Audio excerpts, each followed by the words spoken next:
안녕하십니까. 지금부터 김용민 브리핑 이완배 기자의 경제의 속살 주간 방송 종합편을 보내드립니다.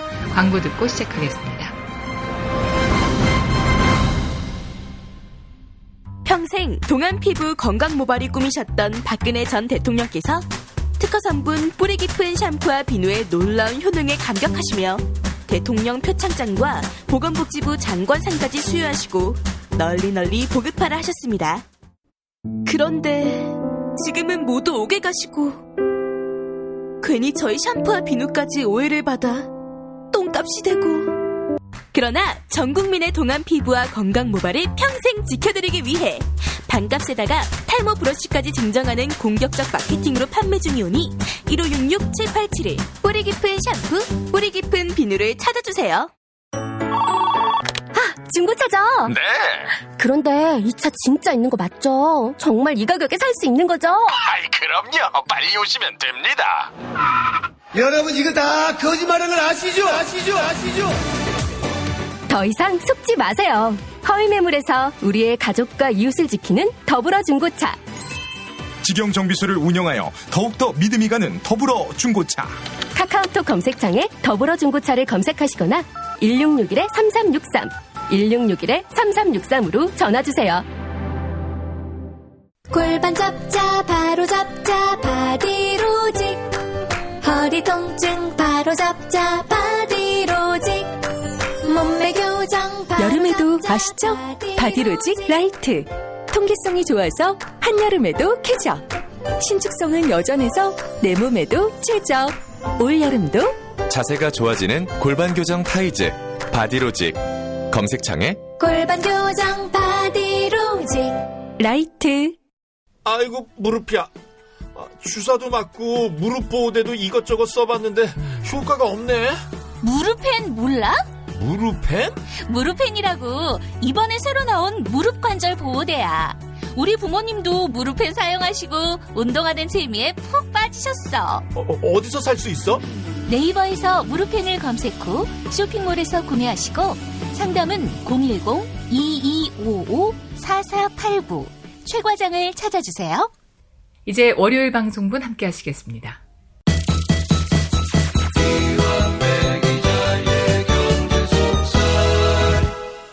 민중의 소리 이완배 기자 만나겠습니다. 이완배 기자님. 네, 안녕하십니까. 네, 저희 광명 사무실 창가 바로 앞에 이케아가 보입니다. 아, 그렇네요. 예. 제가 오늘 행동경제학 이론 중에 하나인 이케아 이펙트에 대해서 말씀을 드리려고 했는데 진짜 그렇네요. 바로 보이시는 모양이죠? 그렇습니다. 근데 여기가 토요일에 이케아 때문에 지옥입니다. 어마무시하게 막히죠. 네, 저도 한번 2년 전쯤인가 가봤는데 엄청나더라고요. 사람들 엄청 많이 오시고요. 그렇습니다. 토요일 오전에 광명역 이용하시는 분들 각오하시고 오셔야 합니다. 여기 진짜 대단합니다. 네, 이케아가 생겼을 초반 무렵에 저는 갔어도 그렇게 붐볐는데 요즘은 더 심해졌을 것 같아요. 하여튼 지금 말씀해 주셨던 대로 정말 광명에는 이케아가 상징이 될 정도로 굉장히 유명한 명소가 됐죠. 예. 그래서 오늘은 그 행동경제학 이론 중에 특이하게 이케아 이펙트라는 게 있습니다. 그 이야기를 드릴 텐데요. 요 이야기 드리기 전에 토요일에 있었던 대한항공 2차 촛불 집회 이야기를 잠깐 드리겠습니다. 계산하셔야죠. 네, 토요일에 날씨가 좀 굳어서 생각보다 많은 분들이 참석하지는 못하셨어요. 대충 한 500분 정도가 참가했다고 하던데요. 날씨가 좀 좋았다면 한 1000명 가까이 모일 것이라고 저는 생각했는데 확실히 해보면 날씨가 집회에 많은 영향을 미치긴 합니다. 그렇죠. 예, 집회 때 참가한 시민 중에 한 분이 마이크를 잡고 이거밖에 못 모였냐, 똑바로 안 하냐 막 화를 내신 분도 계셨어요. 그런데 저는 굉장히 훌륭한 집회였다고 생각합니다. 비도 계속해서 부슬부슬 내리고요. 바닥이 다 젖어 있었으니까 앉아 있을 수도 없는 악천후 속의 집회였는데 그래도 500분가량이 계속해서 자리를 지켜주신 건 굉장히 성공적인 집회라고 평가를 하겠습니다. 예. 제가 본 개인적인 소감은 집회에 참가하신 대한항공 노동자분들이 매우 밝아지셨다는 겁니다. 그러니까 첫 번째 집회가 굉장히 비장했다면 두 번째 집회에서는 참가자분들이 뭔가 확신에 찬 모습이 보였고요. 그런 여유가 유머를 자극합니다. 그래서 집회 참가자분들 사이에서 밝은 유머, 재치 있는 풍자 이런 게 많이 등장을 했어요. 그래서 이분들이 여유를 찾으셨구나. 변화에 대해서 확신을 갖고 있구나. 저는 매우 긍정적으로 평가를 했습니다. 예. 제일 인상 깊었던 장면은 지난주 소개해드렸던 부산 항공우주산업본부 노동자 김건우 씨가 다시 단상에 올랐습니다. 그 김건우 노동자는 지난주에 당당함에 나 하나를 추가하겠다고 외치시고 마스크를 벗은 바로 그분입니다. 그렇습니다. 그런데 이번 주에는 아예 마스크를 벗고 올라오시더라고요. 그러면서 와, 한 주 사이에 내가 진짜 많이 유명해진 것 같은데 잘렸다느니 징계를 받았다느니 이런 소문이 있었으나 다 사실이 아니다. 다만 면담을 한 건 맞다. 그런데 면담도 굉장히 가벼웠다. 거의 티타임 수준이었다. 이렇게 이야기를 하시더라고요. 예. 그러면서 덧붙이시는 말이 이게 평소라면 절대로 면담으로 끝날 일이 아니었는데 이번에는 회사 측도 눈치를 무지하게 보더라. 그래서 면담도 가볍게 하고 그 정도로 끝났다. 이게 무슨 말이겠습니까? 내가 한 주 동안 안전했던 건 여기 있는 분들이 저를 지켜주셨기 때문입니다. 이렇게 소리를 지시더라고요. 아이고, 세상에. 그런 겁니다. 이렇게 서로를 지켜나가면서요. 그러면 더 용기 있는 행동이 많아지는 거죠. 저는 김건우 노동자분의 발언에서 대한항공 노동자들의 끈끈한 연대의식이 형성되기 시작했다는 믿음이 생겼습니다. 그래서 모든 분들께 진심으로 박수를 보내드리고 싶습니다. 또 한 가지요. 보드를 만들어 놓고 노동자분들과 시민분들이 하고 싶은 말을 포스트잇에 써서 보드에 붙였는데 그걸 하나씩 읽으면서 사회를 보시던 박창진 사무장께서 채택된 사연에 선물을 주겠다 이러시더라고요. 그리고 엄청 대단한 선물을 준비했다 이렇게 말씀을 하셔서 조금 의아했어요. 뭐 집회에서 선물을 주는 것도 좀 이례적이고 그것도 대단한 선물을 준비하셨다고 약간 블러핑을 하시는데 그게 뭘까 싶었습니다. 그런데 사연이 채택된 분께 박창진 사무장님이 개인적으로 준비하셨대요. 그 선물을. 대단한 선물을 드리겠습니다 하고 선물을 열어봤더니 마카다미아 넛이 나오더라고요. 그 조연아가 땅콩 회항 때 던지고 난리를 쳤었던 그 땅콩을 선물로 준비를 하셨어요. 그러니까 그 순간에 이제 집회 참석자들이 빵 터진 겁니다. 그리고 박 사무장이 구호를 외치시는데 땅콩은 던지는 게 아니라 먹는 거다 이런 구호를 외치더라고요. 그 장면이 참 기했습니다. 그리고 한 기장분이 가면을 쓰고 올라오셔서 발언을 하셨습니다. 그런데 이분은 핸드폰에 미리 뭘 적어 오셨습니다. 그리고 기내 방송문을 내가 적어왔다 이러시더라고요. 그러면서 그걸 실제로 기내 방송하는 어조로 쭉 읽어 나갔습니다. 내용이 이래요. 사후 여러분, 함께 참석해 주신 시민 여러분 안녕하십니까? 저는 여러분을 모시고 있는 기장입니다. 진짜 말투를 이렇게 하셨어요. 오늘도 저희 대한항공과 함께 해주신 점 깊은 감사의 말씀을 드립니다. 이 비행기는 사람 살 만나는 세상, 상식이 통하는 세상으로 가고 있는 조양호 일가퇴진 갑질 근절호입니다. 현재 우리 비행기는 하늘 끝에서 빛의 속도로 날고 있으며 목적지에는 금방 도착할 것으로 예상됩니다. 여기서 환호가 확 터지더라고요. 아이고, 사후 여러분들과 시민들의 탑승이 많아질수록 더욱 빨라질 것입니다. 아직 탑승하지 못한 사부분께서는 어서 빨리 탑승해 주시기 바랍니다. 이렇게 하시는 겁니다. 그 사람들이 참 많이 웃는 겁니다. 그리고 박창진 사무장이 이 발언을 듣더니 영어로도 하셔야죠. 뭐 이러면서 농담도 하시더라고요. 말씀드렸듯이 집회 분위기가 많이 밝아졌습니다. 저희 과거 촛불 집회 한창 때 정선태 교수님께서 그런 말씀을 해주셨습니다만 싸움은 비장해야 할 때도 있지만 근본적으로 유쾌해야 됩니다. 이러면 사람들이 여유를 더 찾고요. 더 길게, 더 즐겁게 싸울 수 있습니다. 1차 집회 때보다 사람 수는 악천후 때문에 조금 줄었는데 참석자분들, 특히 대한항공 노동자분들이 한결 여유와 유머를 찾으신 것 같아서 정말로 마음이 좀 많이 놓였던 그런 집회였습니다. 이 정도로 집회 후기를 전해드리고요. 오늘 주제인 행동정지와 이케아 이펙트로 돌아오겠습니다. 이케아 이펙트 혹은 이케아 효과라고 불리는 이론에서 이케아는 아까 김용민 PD님께서 말씀해 주셨듯이 그 조립 가구 파는 스웨덴 가구 제조업 기업 이케아입니다. 광명에 지금 있는요. 이게 우리나라에서도 인기가 있지만 전 세계적으로도 굉장히 인기가 있는 가구 업체예요. 근데 이케아의 특징은 뭐 잘 아시다시피 완제품 가구를 팔지 않죠. 조립되기 전 가구를 팝니다. 그래서 배송을 시켜보면 납작한 박스가 와요. 그걸 열어보면 가구 다리, 뭐 식판 이런 게 쭉 겹쳐져서 쌓여 있고요. 나사, 너트, 볼트 이런 게 들어 있습니다. 그리고 조립을 하는 방법이 적힌 뭐 설계도, 안내도 그런 도면이 있죠. 그래서 이케아는 조립이나 배송 가격을 이런 식으로 아껴서 다른 가구점보다 한 20% 정도 싸게 가구를 판다고 하더라고요. 그런데 이 시스템이 전 세계적으로 선풍적인 인기를 끈 겁니다. 저도 그 이케아에서 한번 주문을 해본 적이 있어요. 식탁을 하나 시켰는데 생각보다 어렵습니다. 특히 저처럼 손재주가 없는 사람들은 이 설명서 보고 끼우고 하는 게 쉽지가 않아요. 결국은 제가 그 검색을 해서 요 식탁이랑 똑같은 모델 잘 조립하는 법을 배워서 굉장히 오래 시간이 걸려서 조그만 테이블 하나 조립한 기억이 있습니다. 그러면 이걸 경제학적으로 보면요. 고객 입장에서 이케아를 시켰을 때 얻는 편익, 이익은 20% 정도 싸게 사는 겁니다. 반면에 드는 비용이 있죠. 그걸 조립하느라 시간도 걸리고 머리 싸매고 노력을 하는 게 비용입니다. 그래서 경제학적으로는 20% 싸게 사는 편익과 내가 소비하는 시간과 노동이라는 비용을 비교해서 시간이 더 아까우면 그냥 완제품을 사는 겁니다. 반면에 허비하는 시간이나 노력보다 20% 싼 가격이 더 큰 이익이라면 그때 이제 이케아를 사는 거죠. 그런데 이 월요경제학 시간에 자주 등장하는 유명한 행동경제학자 댄 에리얼리, 듀크대 교수죠. 그리고 하버드 대학의 마이클 노튼이라는 두 경제학자가 이걸 가지고 실험을 해봅니다. 실제로 이케아 가구를 사서 조립한 사람들한테 그거 해봤더니 만족도가 어떠냐 이렇게 물어봤어요. 그랬더니 굉장히 높은 비율로 만족도가 매우 높다 이렇게 답들을 하더라는 거예요. 그런데 노튼과 에리얼리가 보니까 그중에 어떤 사람은 사흘 밤낮을 이용해서 식탁 하나 겨우 조립한 사람도 있습니다. 그러니까 그 사람이 그렇게 조립해서 아낀 돈은 식탁 하나의 20%, 한 고작 해봐야 3만 원 정도밖에 안 된다는 겁니다. 그런데 그 사람이 사흘 밤 새는 그 시간을 다른 노동을 했으면 60만 원, 많게는 100만 원 넘게 벌 수 있는 사람들도 수두룩하다는 거예요. 아니 그러면 60만 원어치 혹은 100만 원어치 시간과 노력을 써서 고작 3만 원 절약한 겁니다. 그런데도 이 사람은 나는 이케아 만족도가 매우 높아요 이러고 있다는 겁니다. 너무 비경제학적이죠. 그런데 여기에 대해서 댄 에리얼리와 마이클 노튼의 해석이 이렇습니다. 사람은 모든 것을 촘촘하게 돈과 비용으로 계산하지 않는다는 거예요.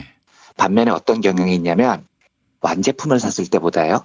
자기 자신의 노동력이 직접 투입이 돼서 뭔가를 만들면 자기의 자긍심과 역량이 그 제품에 반영됐다고 생각을 한다는 겁니다. 내가 직접 뭔가 행동을 해서 결과물이 나오면 그게 비록 시장 가치로는 5만 원짜리여도 한 50만 원, 60만 원어치 정도의 애정을 갖게 된다는 거죠. 매우 비합리적이죠. 경제학적으로 보면요. 하지만 사람들은 실제로 이렇다는 겁니다. 이런 행동이 객관성이 없지만 사람이 원래 그런 존재라는 거예요. 요 이론을 공동 개발한 마이클 노튼은 이런 실험도 합니다. 실험 참가자들을 모아놓고요. 종이 접기를 시켜요. 학을 만들건 종이 비행기를 만들건. 그리고 종이 접기한 작품을 쭉 걷어버립니다. 그런 다음에 그걸 다시 경매에 붙여서 팝니다. 근데 생각해 보십시오. 종이 접기를 아무리 잘했다고 해도 그게 종이를 접은 건데 얼마에 팔리겠어요. 근데 실제로 경매를 붙여보잖아요. 대부분 경매 참가자들이요. 자기가 접은 종이 작품, 그건 웃돈을 얹어서라도 사려고 합니다. 이것도 옆에서 보면 진짜 비경제적 행동이죠. 그 종이 쪼가리 사서 뭐 하게요. 그런데 사람은요. 자기의 노력이 깃들어 있는 무언가에 대해서 돈으로는 환산되지 않는 이기심과 경제적 합리성으로는 도저히 설명되지 않는 애정을 갖고 있다는 겁니다. 그래서 댄 에리얼리의 설명은 이케아는 고작 20% 싸게 팔면서도 전 세계적인 인기를 누리는 이유가 바로 이런 심리를 마케팅적으로 이용하기 때문이라는 겁니다. 그래서 이 두 학자는 이런 현상을 이케아 이펙트라고 하나의 학문으로 정립을 합니다. 실제로 이 이케아 이펙트는 우리 주변에서도 매우 자주 발견됩니다. 보통 사람들이 캠핑 같은 데 가서 자기가 막 요리를 하는 사람 있잖아요. 그런 사람들 보면 쓸데없이 자기가 한 요리에 대해서 과도한 애정을 갖고 있습니다. 그 예전에 1박 2일 시즌 1에 보면 그 이승기, 강호동 뭐 이런 멤버들 나올 때요. 야외 캠프에서 이제 저녁 식사 복불복을 이겨서 고기를 잔뜩 받았는데 바베큐 굽고 수박 썰고 등심 굽고 와 맛있다 멤버들 다 그거 먹고 있는데 이승기 씨는 이때 라면을 끓였어요. 사람들은 다 삼겹살, 목살 먹고 있는데 이승기 씨가 계속 주변 동료들한테 형 라면 먹어보세요. 맛있어요. 이거 진짜 잘 끓여줬어요. 계속 이렇게 권합니다. 그런데 앞에 삼겹살, 등심, 목살 구워주고 있는데 누가 그 라면을 먹겠어요. 그러니까 다들 그냥 한 젓가락 먹는 둥 마는 둥 하고 다 고기를 먹습니다. 이 이승기 씨 표정 보면 정말 안타까워요. 아우, 라면 진짜 맛있게 끓였는데 왜 안 먹지? 이런 표정을 짓고 있습니다. 그 상황에서 당연히 그 합리적이고 경제적인 인간이라면 라면 먹으면 안 되는 거죠. 더 비싸고 맛있는 고기 구워 먹어야 됩니다. 이승기 씨도 합리적이고 경제적인 인간이라면 자기가 라면 끓인 것과 상관없이 고기를 먹어야 돼요. 그런데 이승기 씨가 라면에 애착을 보입니다. 이유가 뭐냐? 자기가 끓였기 때문이에요. 자기의 노동을 직접 가해서 얻은 산물의 가치가 본인에게는 훨씬 크게 보이는 겁니다. 이 이케아 이펙트를 들으시고 이렇게 생각하시면 안 됩니다. 행동경제학이라는 학문은 원래 인간이 그렇게 정교하고 합리적이고 계산적이고 이기적이지 않다라는 걸 설명하는 학문입니다. 반면에 주류경제학은 우리 인간이 너무 정교하고 합리적이고 계산적이고 이기적인 인간, 호모 에코노미쿠스, 이걸 전제로 200년 동안 학문을 펼쳐왔죠. 그런데 행동경제학자들이 인간을 연구해 보니까 사람은 그렇지 않다는 거예요. 이 말은 사람이 원래 멍청해 이렇게 해석하라는 게 아닙니다. 인간에게는 이런 본성이 있으니 이걸 좋은 쪽으로 잘 활용해 나가자는 겁니다. 예를 들면요. 많은 분들이 문재인 정부에 대해서 남다른 애정을 가지고 있죠. 그런데 저도 생각을 해보면 저도 좀 그런 것 같아요. 저도 문재인 정부에 대해서 갖는 애정이 조금 남다르다는 느낌이 듭니다. 근데 왜 그럴까를 가만히 생각을 해보면요.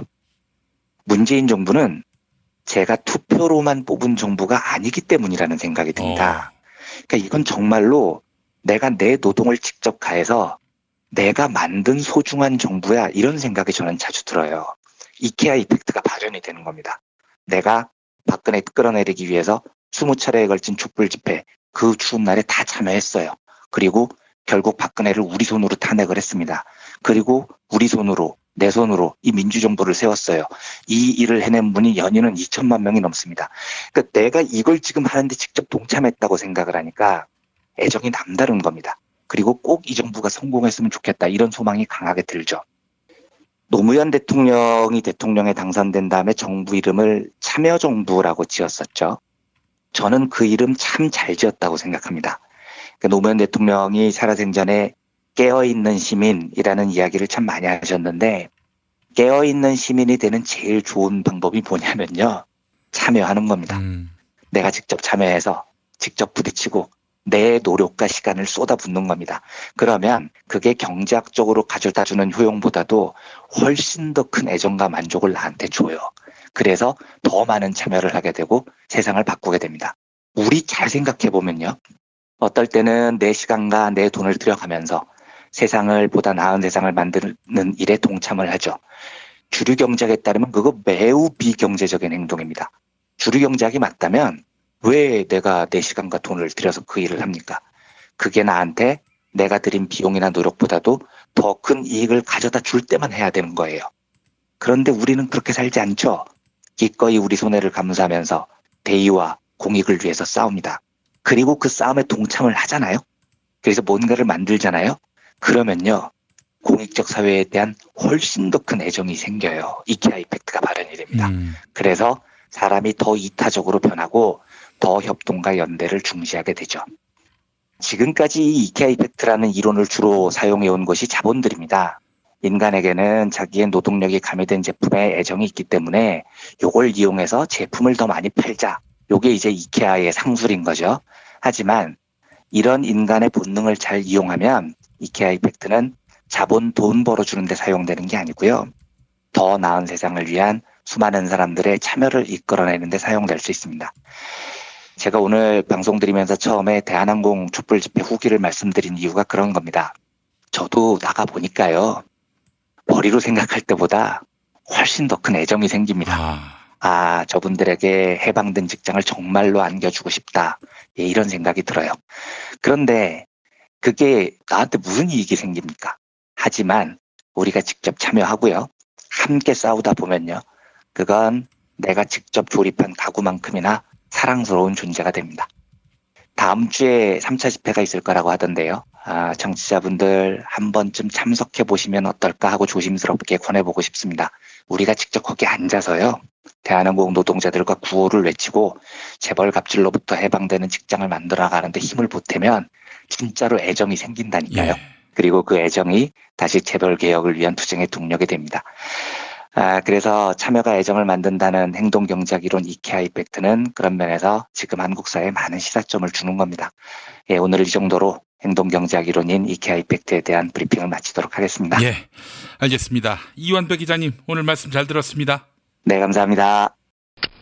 스페이드 퀴즈입니다. 돌잔치, 칠순잔치, 가게 홍보, 체육대회, 창사기념일. 정답! 기념품! 문제를 끝까지 들으셔야죠. 이럴 때 사용하는 판촉물이나 기념품, 답례품, 단체 선물 등을 취급하는 전문업체로서 국민을 위해 제대로 일하는 언론과 정당의 후원을 하는 판촉물 전문업체는 어디일까요? 정답! 네피알! 네? 어디라고요? 네피알! 네, 정답입니다. 판촉물이나 단체 선물이 필요할 때 이왕이면 우리 편 회사 네피아를 찾아주세요. 인터넷 검색창에 네피아를 치시거나 032-519-4800으로 전화주시면 친절하게 상담해드립니다. 그런데 상품은 뭔가요? 네피아를 가서 고르세요. 3만 가지가 넘는 물품이 있어요. 오늘 녹음 끝나고 한 잔?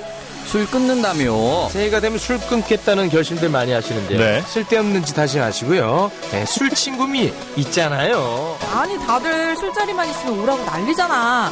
술친금 들고 가야지. 술친금을 그렇게 퍼주니까 부르지. 술친금이 있어야 술자리가 오래 간단 말이야. 내 친구들이 전부 다 술친금 인정했어. 오빠도 한 잔 콜? 그렇다면 가지야. 네이버에 술친금을 검색하세요. 멀쩡합니다. 다이어트는 결국 먹는 게 문제다! 문제긴 하지. 매끼 식단 챙기기도 번거롭고 빼도 금세 다시 찌고. 아직도 몰라? 비타샵 다이어트를 해봐. 안 그래도 궁금했는데 어떻게 뺀 거야? 몇 개월 한 거야? 몸에는 안 나빠? 물어 뭐래. 비타샵 가봐. 같이 해. 1522-6648 혹은 비타샵을 검색해주세요. 이제 화요일 방송분 함께 하시겠습니다.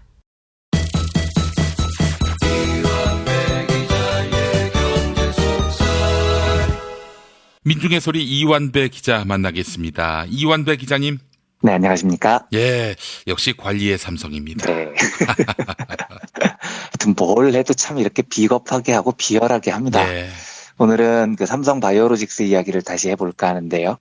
그 삼성 바이오로직스 분식회계의 의혹은 규모도 굉장히 크고 이게 분식회계로 판명되면 정말로 그냥 넘어갈 수 없는 중대한 사건이라는 이야기는 한번 드린 적이 있죠. 그런데 오늘 전해드릴 뉴스는 어제자 한겨레 신문 조간에 단독으로 보도된 뉴스인데요. 삼성 바이오로직스가 분식회계 방어팀을 꾸렸는데 이 방어팀이 전관들로 꾸려졌다는 소식입니다. 제가 이 기사를 보고 저도 이 교수님들 문화를 잘 몰랐는데 기분이 되게 묘하더라고요. 네. 한국 지식사회가 이 정도 수준밖에 안 되나 하는 슬픈 마음이 들었고요. 그래서 이 뉴스를 정리를 하는데 이게 또 죄송스럽게도 분량이 길어져서 이틀로 나눠서 말씀을 드려볼까 합니다. 예. 오늘은 지식인사회가 어떠해야 되는지를 먼저 보고요. 내일은 전관예우에 관한 경제학적인 논문이나 좀 여러 사례들을 소개해드리겠습니다. 먼저 어제 나온 한겨레 기사를 잠깐 살펴보죠. 고의적 분식회계 혐의를 받고 있는 삼성 바이오로직스 쪽에 서서 회계 처리가 적법하다는 의견서를 낸 회계학자들은 전직 금융위원회 감리위원이거나 지금도 금융위와 함께 일하는 등 금융당국과 밀접한 인물들로 파악됐다. 이들 중에는 국내 최고 권위의 한국회계학회 학장을 지낸 인사도 2명 포함돼 있다. 삼성 바이오로직스 쪽을 대리한 김현장 법률사무소가 회계업계의 전관 권위자들로 드림팀을 꾸려 금융당국의 영향력을 행사하려 한 것이라는 분석이 나온다. 13일 한국회계학회 관계자 등의 말을 들어보면 지난해 하반기 금융감독원의 의견서를 낸 회계학자는 모두 11명이다. 이렇게 돼 있습니다. 이게 무슨 말이냐면요. 삼성바이오로직스가 이 사건 변호를 김현장에 맡겼습니다. 제가 법조 쪽은 잘 몰라서 이야기는 잘 못 드리겠는데 재벌 관련 사건만 나오면 꼭 이 김현장이 등장을 합니다. 잘 모르는 사람 입장에서 소감만 말씀드리면 느낌상 이 김현장은 법조 쪽의 적폐 중 적폐 이런 느낌이 들어요. 그래서 김 프로께서 언제 한번 이야기를 해주셨으면 좋겠다는 생각도 듭니다. 무슨 사건만 터지면 김현장이더라고요. 예전에 기억하실지 모르겠지만 한화 삼남 김동선이 변호사들 회식 장소에 가서 주먹 휘두르면서 너가 아버지 뭐 하시노 이랬던 곳이 김현장 변호사들 회식이었어요. 예.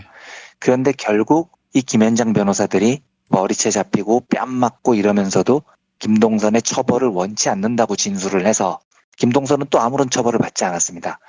그래서 저는 김현장 변호사님들께 그렇게 여쭤보고 싶어요.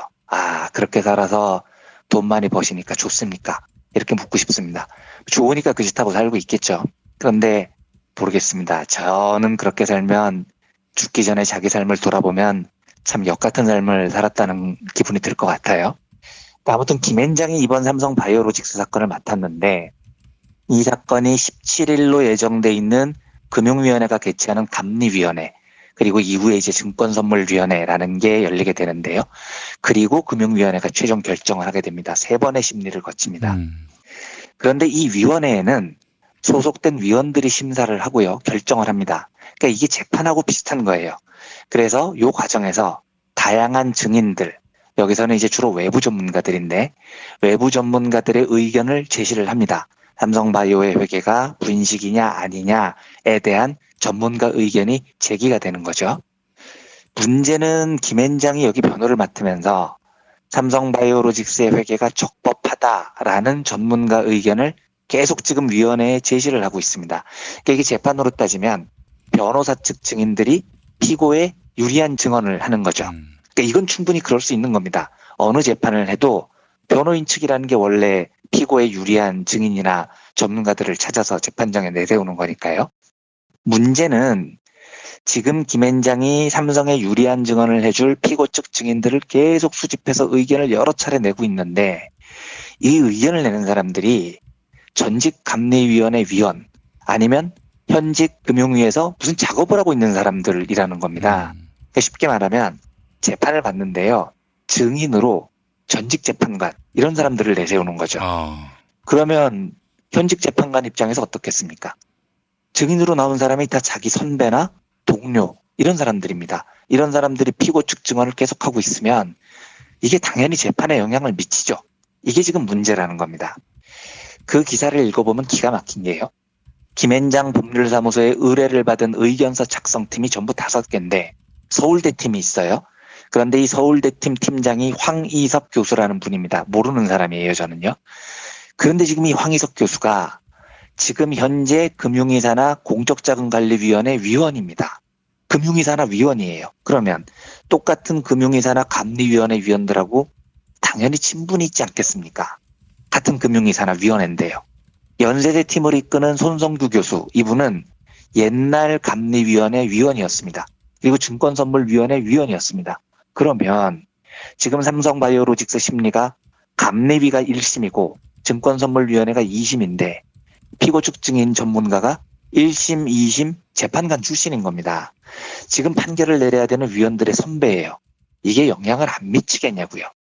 고려대 팀의 이만우 교수라고 있는데 이분은 금융위 감리위원 출신입니다. 이분은 더 골 때리는 게 2012년부터 삼성그룹 삼성꿈 장학재단 여기 이사를 지금 7년째 맡고 있다고 하더라고요. 당연히 삼성 편향적일 수밖에 없는 사람이죠. 그런데 문제는 이 사람이 1심 재판부인 감리위원회 위원 출신이라는 겁니다. 당연히 전관으로서 영향을 끼치죠. 여기 외에 이화여대 팀, 건국대 팀 이렇게 쭉 있는데 이제 딱 보기에도 들으시는 느낌이 스카이 중심의 속칭 명망가들로 꾸려진 변호팀을 만든 겁니다. 그건 그럴 수 있다고 치는데요. 하지만 이 사람들이 1심, 2심, 감리위, 증권선물위 여기에 영향을 끼칠 수 있는 전관들이라는 게 지금 문제가 되는 거죠. 진짜 어처구니가 없는 겁니다. 더 웃긴 건요. 이 사람들이 삼성바이오로직스에 대해서 우호적인 의견서를 제출했는데 이 대가로 삼성으로부터 거액의 돈을 받았다는 거예요. 한겨레 신문에 따르면 의견서 몇 장 내고 삼성 유리하게요. 보통 2천만 원 이상의 보수를 받았을 거라고 추정하더라고요. 이거 듣는데 너무 비참한 겁니다. 이걸 관행이라고 하는데 이게 어떻게 관행입니까? 재판을 받는데 증인으로 나서는 겁니다. 그런데 증인으로 나서면서 돈을 받는 경우도 있습니까? 그러면 그게 증언이라는 객관성이 있습니까? 명색이 명문대 회계 전문가들 교수들인데 저는 아무리 생각해도 이게 돈에 팔려다니는 지식인의 전형적인 모습 이거밖에 생각이 지금 안 나는 겁니다. 제가 진짜 개인적으로 배신감을 느낀 대목은 삼성 변호팀에 이 서울대 최종학 교수라는 분이 들어있어요. 저도 이분 모릅니다. 그런데 제가 이분 이름을 아는 건요. 이 사람이 쓴 책 중에 숫자로 경영하라라는 책 시리즈가 있습니다. 그런데 제가 과거에 회계 쪽 공부를 할 때 이 최종학 교수의 숫자로 경영하라 책 1, 2권을 사서 가격도 엄청 비싸요. 1권은 17,000원, 2권은 19,000원인데 이걸 제가 다 사가지고 밑줄 그으면서 열심히 공부를 했거든요. 그런데 최종학 교수가 이번에 삼성 돈 받고 의견을 낸 겁니다. 그래서 한겨레가 물어봤어요. 그렇게 삼성이 우호적인 의견서 내시고 얼마 받으셨어요? 물어봤더니 최종학 교수 말이 많이 받지는 않았다. 이렇게만 밝혔다고 하더라고요. 제가 이 대목을 읽고 최종학 교수 책을 진짜 불살라버리고 싶었습니다. 최종학 교수님께 이렇게 이야기를 드리고 싶어요. 학자는 지식을 좌판에 깔아놓고요. 비싸게 사주는 사람한테 엿 바꿔 먹듯이 자기 지식을 돈 받고 팔아먹는 양아치 보부상이 아닙니다. 교수님이 회계를 공부했고 회계학자로서 삼성 바이오로직스의 회계가 정말로 정당하다고 생각할 수 있어요. 그러면 그 지식을 무상으로 제공해야죠. 그것까지는 제가 뭐라고 안 하겠습니다. 그런데 그걸 삼성으로부터 돈을 받아 처먹고 삼성 바이오로직스 회계는 정당하다. 이런 의견서를 제출하고 앉아 있어요. 그게 지식인가 학자의 양심입니까? 많이 받지는 않았다 이렇게 대답을 했던데 얼마 받았는지 한번 까보세요. 진짜 많이 안 받았는지 액수를 좀 들어보고 싶습니다. 제가 이걸 보면서 지식인들이라고 불리는 사람들이 정말로 크게 착각하는 게 있습니다. 대부분 한국의 지식인들은 자기가 획득한 지식을 온전히 100% 자기의 것이라고 착각을 합니다. 그래서 팔아먹을 수 있다고 생각을 해요. 천만의 말씀입니다. 지식이라는 상품은 역사적으로 보건 동시대적으로 보건요. 단언컨대 인류 공동의 산물입니다. 인류가 살아온 역사를 쭉 훑어봐도요. 이걸 좀 이제 유식한 표현으로 통시적 관점이라고 하는데요. 시간의 흐름을 쭉 연결해서 관찰하는 관점이죠. 이 관점으로 봐도 그렇고 우리가 사는 세상을 가로로 놓고 이걸 이제 공시적 관점이라고 합니다. 같은 시간 안의 모습을 쭉 펼쳐놓고 봐도 마찬가지예요. 통시적인 관점, 역사적인 관점에서 보면 지금 지식인들이 취득했다는 지식은 그 사람 개인이 발명한 지식이 당연히 아닙니다. 인류가 7,000년 동안 문명을 읽어오면서 축적한 공동의 자산 같은 거라고요. 예를 들어서 지식인들 중에 아리스토텔레스 전문가가 있습니다. 그래서 아리스토텔레스에 대해서 막 아는 척을 해요. 그리고 이건 내 지식이야. 내 마음대로 돈 받고 팔아먹어도 돼. 이렇게 주장하면 그게 말이 됩니까? 그게 왜 네 지식입니까? 아리스토텔레스 지식이죠. 그리고 아리스토텔레스 지식을 왜 네가 돈벌이에 사용하냐고요. 아리스토텔레스한테 허락 맡았어요? 아니잖아요. 공시적인 관점, 지금 현 시대적 관점으로 봐도요. 지식인이 지식을 획득할 수 있는 이유는 제가 여러 차례 강조드리지만 철저히 사회적 분업 속에서 이루어지는 겁니다. 한 사회가 효율적으로 굴러가기 위해서는 분업이 필요하고요. 그래서 공부에 소질이 있는 사람은 공부를 하고 노동에 소질이 있는 사람은 노동을 합니다. 이 분업이 없으면 산업사회에서 어떤 개인도 존재할 수 없으니까요. 그래서 만약에 누군가가 10년 동안 열심히 공부해서 박사학위를 땄어요. 그걸 온전히 자기 덕이라고 주장을 하면 안 되는 겁니다. 네가 박사학위 딸 동안 이 사회는 그 사람들의 지식 습득을 서포트합니다. 힘든 육체 노동을 누군가가 헐값으로 대신해주고 있다고요. 그러면 지식인들도 자신이 취득한 지식을 당연히 사회를 위해서 서포트하는 데 사용을 해야 되는 겁니다. 그게 산업사회라고 불리는 분업화된 사회의 기본인 거죠. 근데 제가 이 지식인들이라고 불리는 분들, 특히 교수님들 잘 안 만나거든요. 이유가 이런 거예요. 물론 모든 지식인 교수님들이 다 그렇진 않습니다. 훌륭한 분들도 있죠. 그런데 대부분 지식인들은 자기가 습득한 지식이 전부 자기 거라고 생각을 합니다. 그래서 굉장히 오만해지는 경향이 있습니다. 더 위험한 건 자기가 습득한 지식을 과도하게 과대평가를 해서 그게 엄청난 돈벌이 수단이 된다고 착각들을 해요. 그래서 공시적으로 혹은 통시적으로 사회적 연대, 인류의 누적적 지식을 통해서 뭔가 습득한 지식인이라면 제가 지식인들 보고 굶어 죽으라는 이야기가 아닙니다. 교수 월급 받고 중산층 이상으로 넉넉하게 살아도 돼요. 하지만 적어도 그 지식을 돈벌이의 혈안이 돼서 가외소득을 올리는 일에 팔아먹으면 안 된다는 겁니다. 제가 과거에 선물의 경제학 이걸 말씀드리면서 찰스 아이젠슈타인이라는 학자가 자기 책을 12개국 언어로 번역을 해서 PDF로 인터넷에 올려서 무료로 공개한다고 말씀드렸죠. 왜 그렇게 하겠습니까?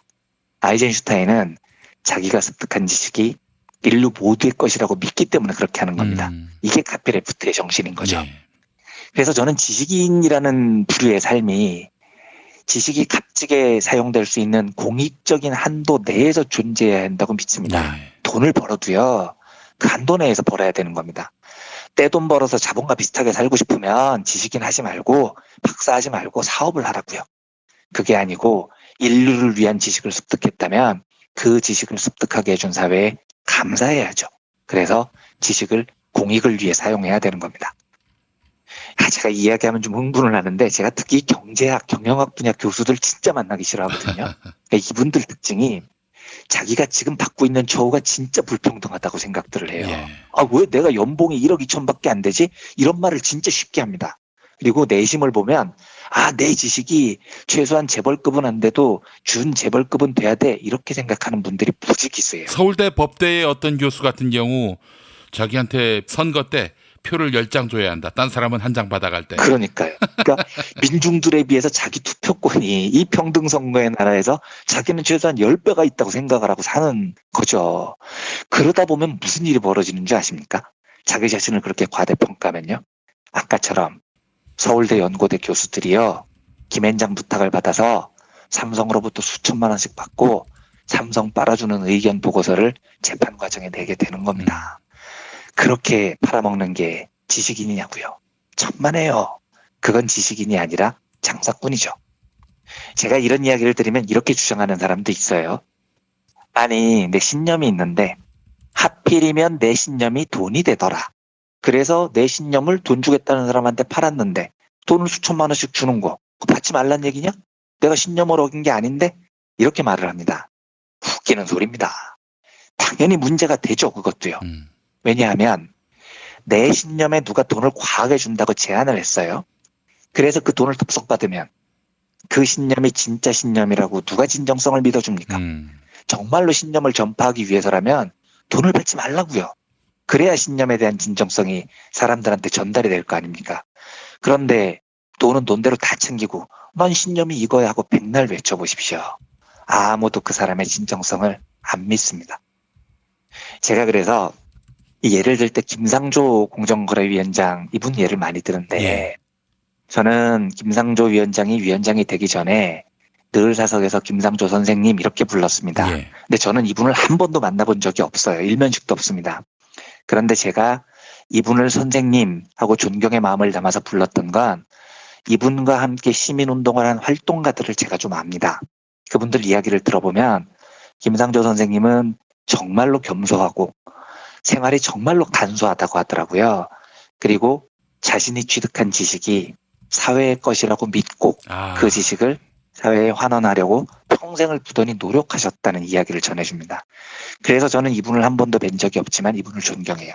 이건 사상이 일치해서 지금 우리 편이어서 존경하는 게 아닙니다. 저는 보수적인 학자들이라도 이러면 존경합니다. 지금은 차이점이 별로 없어 보이지만 사실 시간이 지나고 한국 재벌 사회가 좀 바로 잡히면요. 재벌 개혁을 주장하는 사람들 사이에서 차이가 드러나기 시작할 거거든요. 저 따위 주제에 감히 김상조 선생님 같은 대학자분과 뭐 이런 면에서 다르다라고 말할 깜냥이 제가 전혀 안 되긴 하지만 사실 다른 건 다른 겁니다. 그러니까 저하고 김상조 선생님은 학식의 차이는 엄청나게 크지만 아무튼 바라보는 방향은 다른 사람입니다. 김상조 선생님은 영미식 자본주의를 기반으로 한 주주자본주의 지지자고 저는 이해 당사자 이론을 바탕으로 한 북유럽식 3인주의를 지향하는 쪽입니다. 이건 굉장히 본질적인 차이가 있는 거거든요. 그런데 이런 차이가 있어도요. 김상조 선생님처럼 자신이 취득한 지식에 대한 신념이 있고 그 신념을 사회에 돌려줘야 한다는 믿음이 있는 분은 저는 보석처럼 빛나는 분이라고 생각을 해요. 그런 신념이 있으니까 김상조 선생님은 수십 년 동안 자기가 믿는 신념을 위해서 시민운동이라는 춥고 배고픈 길을 기꺼이 걸어온 거죠. 자기 신념을 돈 받고 팔지 않았다는 이야기입니다. 지식인이 신념을 전달하는 방식은 이래야 되는 겁니다. 그래야 존중을 받고요. 그 신념에 대한 사회적인 믿음이 생기죠. 신념을 팔아서 삼성으로부터 수천만 원을 챙겨요. 그 순간 지식인의 신념은 신념이 아니고 그냥 좌판의 상품이 돼버립니다. 지금 삼성으로부터 돈 받고 삼성이 우호적인 보고서를 쓴 사람들이요. 그게 자기 신념이다. 백날 우겨보십시오. 제 머릿속에는 그 사람들은 그냥 명문대 교수인데 돈 많이 받고 싶어서 수천만 원씩 받고 자기 지식을 판 장사꾼들이에요. 지식인이 아닌 거죠. 예. 제가 지금 이런 이야기를 드리면 흥분을 해서 너무 허겁지겁 브리핑을 드린 기분인데요. 오늘은 이 정도로 마무리하겠습니다. 그리고 내일은 다른 일이 없다면 이 전관이라는 것에 대해서 경제학적으로 여러 시각들을 좀 말씀드리고요. 한국 지식사회가 진짜 뿌리부터 바뀌었으면 하는 제 작은 소망이 있는데 이런 이야기들을 내일 추가로 전해드리겠습니다. 예, 알겠습니다. 전에 어떤 분이 소송을 했는데 억울하게 졌어요. 좀 복잡한 사안이긴 하지만은 정신머리가 제대로 박힌 판사라면 당연히 손을 들어줬어야 했는데 상대가 너무나 큰 악이었습니다. 돈도 많고요. 졌어요. 제가 그래서 그분한테 뭐라고 위로 겸 조언을 했냐면은 돈 좀 쓰셔서 전관을 쓰시라. 아, 슬픕니다. 예. 진짜 슬픈 건 그게 효과가 있거든요. 예. 그러니까 슬픈 겁니다, 그게요. 제가 네. 이 말을 해놓고 스스로에게 놀랐습니다. 내 입으로 이런 얘기를 하다니. 그게 얼마나 효과 있는 건지 경제학적으로 분석된 논문이 있어서 그건 제가 내일 소개를 해드릴 텐데 그게 맞는 조언이라는 게 너무 슬픈 거죠. 예. 이 사회가요. 족 같은 사회입니다. 그러니까요. 네. 내일 또 관련한 상세한 이야기 기대하겠습니다. 이완배 기자님 수고하셨습니다. 네, 감사합니다. 충남 금산의 넓은 인삼밭. 정성농장을 일군 농부아버지 이정열 씨. 자연은 노력한 만큼 내어준다. 그 자연의 마음을 알기에 정성농장을 더불어 일구는 아들 이성규 씨도 아버지에게 배운 것처럼 정직하고 또 성실하게. 정성농장 홍삼은 인삼 재배부터 가공 판매까지 모두 책임지고 있습니다. 그래서 대한민국 1등 품질을 자부합니다. 검색창에 정성농장 홍삼을 검색해주세요. 정성농장 홍삼. 전화문의는 010-9754-6972. 생활인을 위한 꿀팁. 집 두 채에 월 10,000원 화재보험 카페. 화재 배상, 심지어 도난 피해까지. 여기에 더해 가전제품 고장 수리비까지. 우와, 우리 집 말고 부모님 집까지 두 집에 월 10,000원이라고요? 식당, 노래방, 임용실 같은 상가와 숙박업소, 사무실, 공장, 창고, 목조주택까지 모든 업종의 화재보험과 배상 책임보험도 상담해드립니다. 02849-9730. 연중 무휴라 언제든 02849-9730. 야, 너 홍어 판다 그랬지? 팔지. 근데 홍어가 진짜 그렇게 몸에 좋아? 아니, 끝내준다니까. 우리 엄마 관절염인데? 홍어. 나 숙취는? 홍어. 마누라 다이어트는? 홍어. 큰이모 변비? 홍어. 작은형 소화불량은? 홍어. 여동생 피부? 홍어. 큰 누나 주름?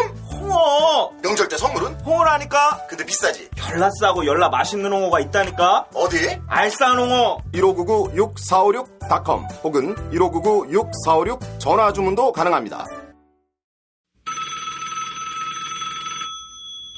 어렵사리 화장실에 마주하고 보니 왜 그 시간이 그렇게 오랬나? 왜 학문에 그렇게 힘을 주었나? 힘을 주었다 하면 안 되겠구나, 야. 스르륵 나왔다 해야지. 어깨 동무하면서. 정말 만감이 교차하는 속에서 빅동의 추억, 미궁 장사랑에서 만나보시라요. 이제 수요일 방송분 함께 하시겠습니다.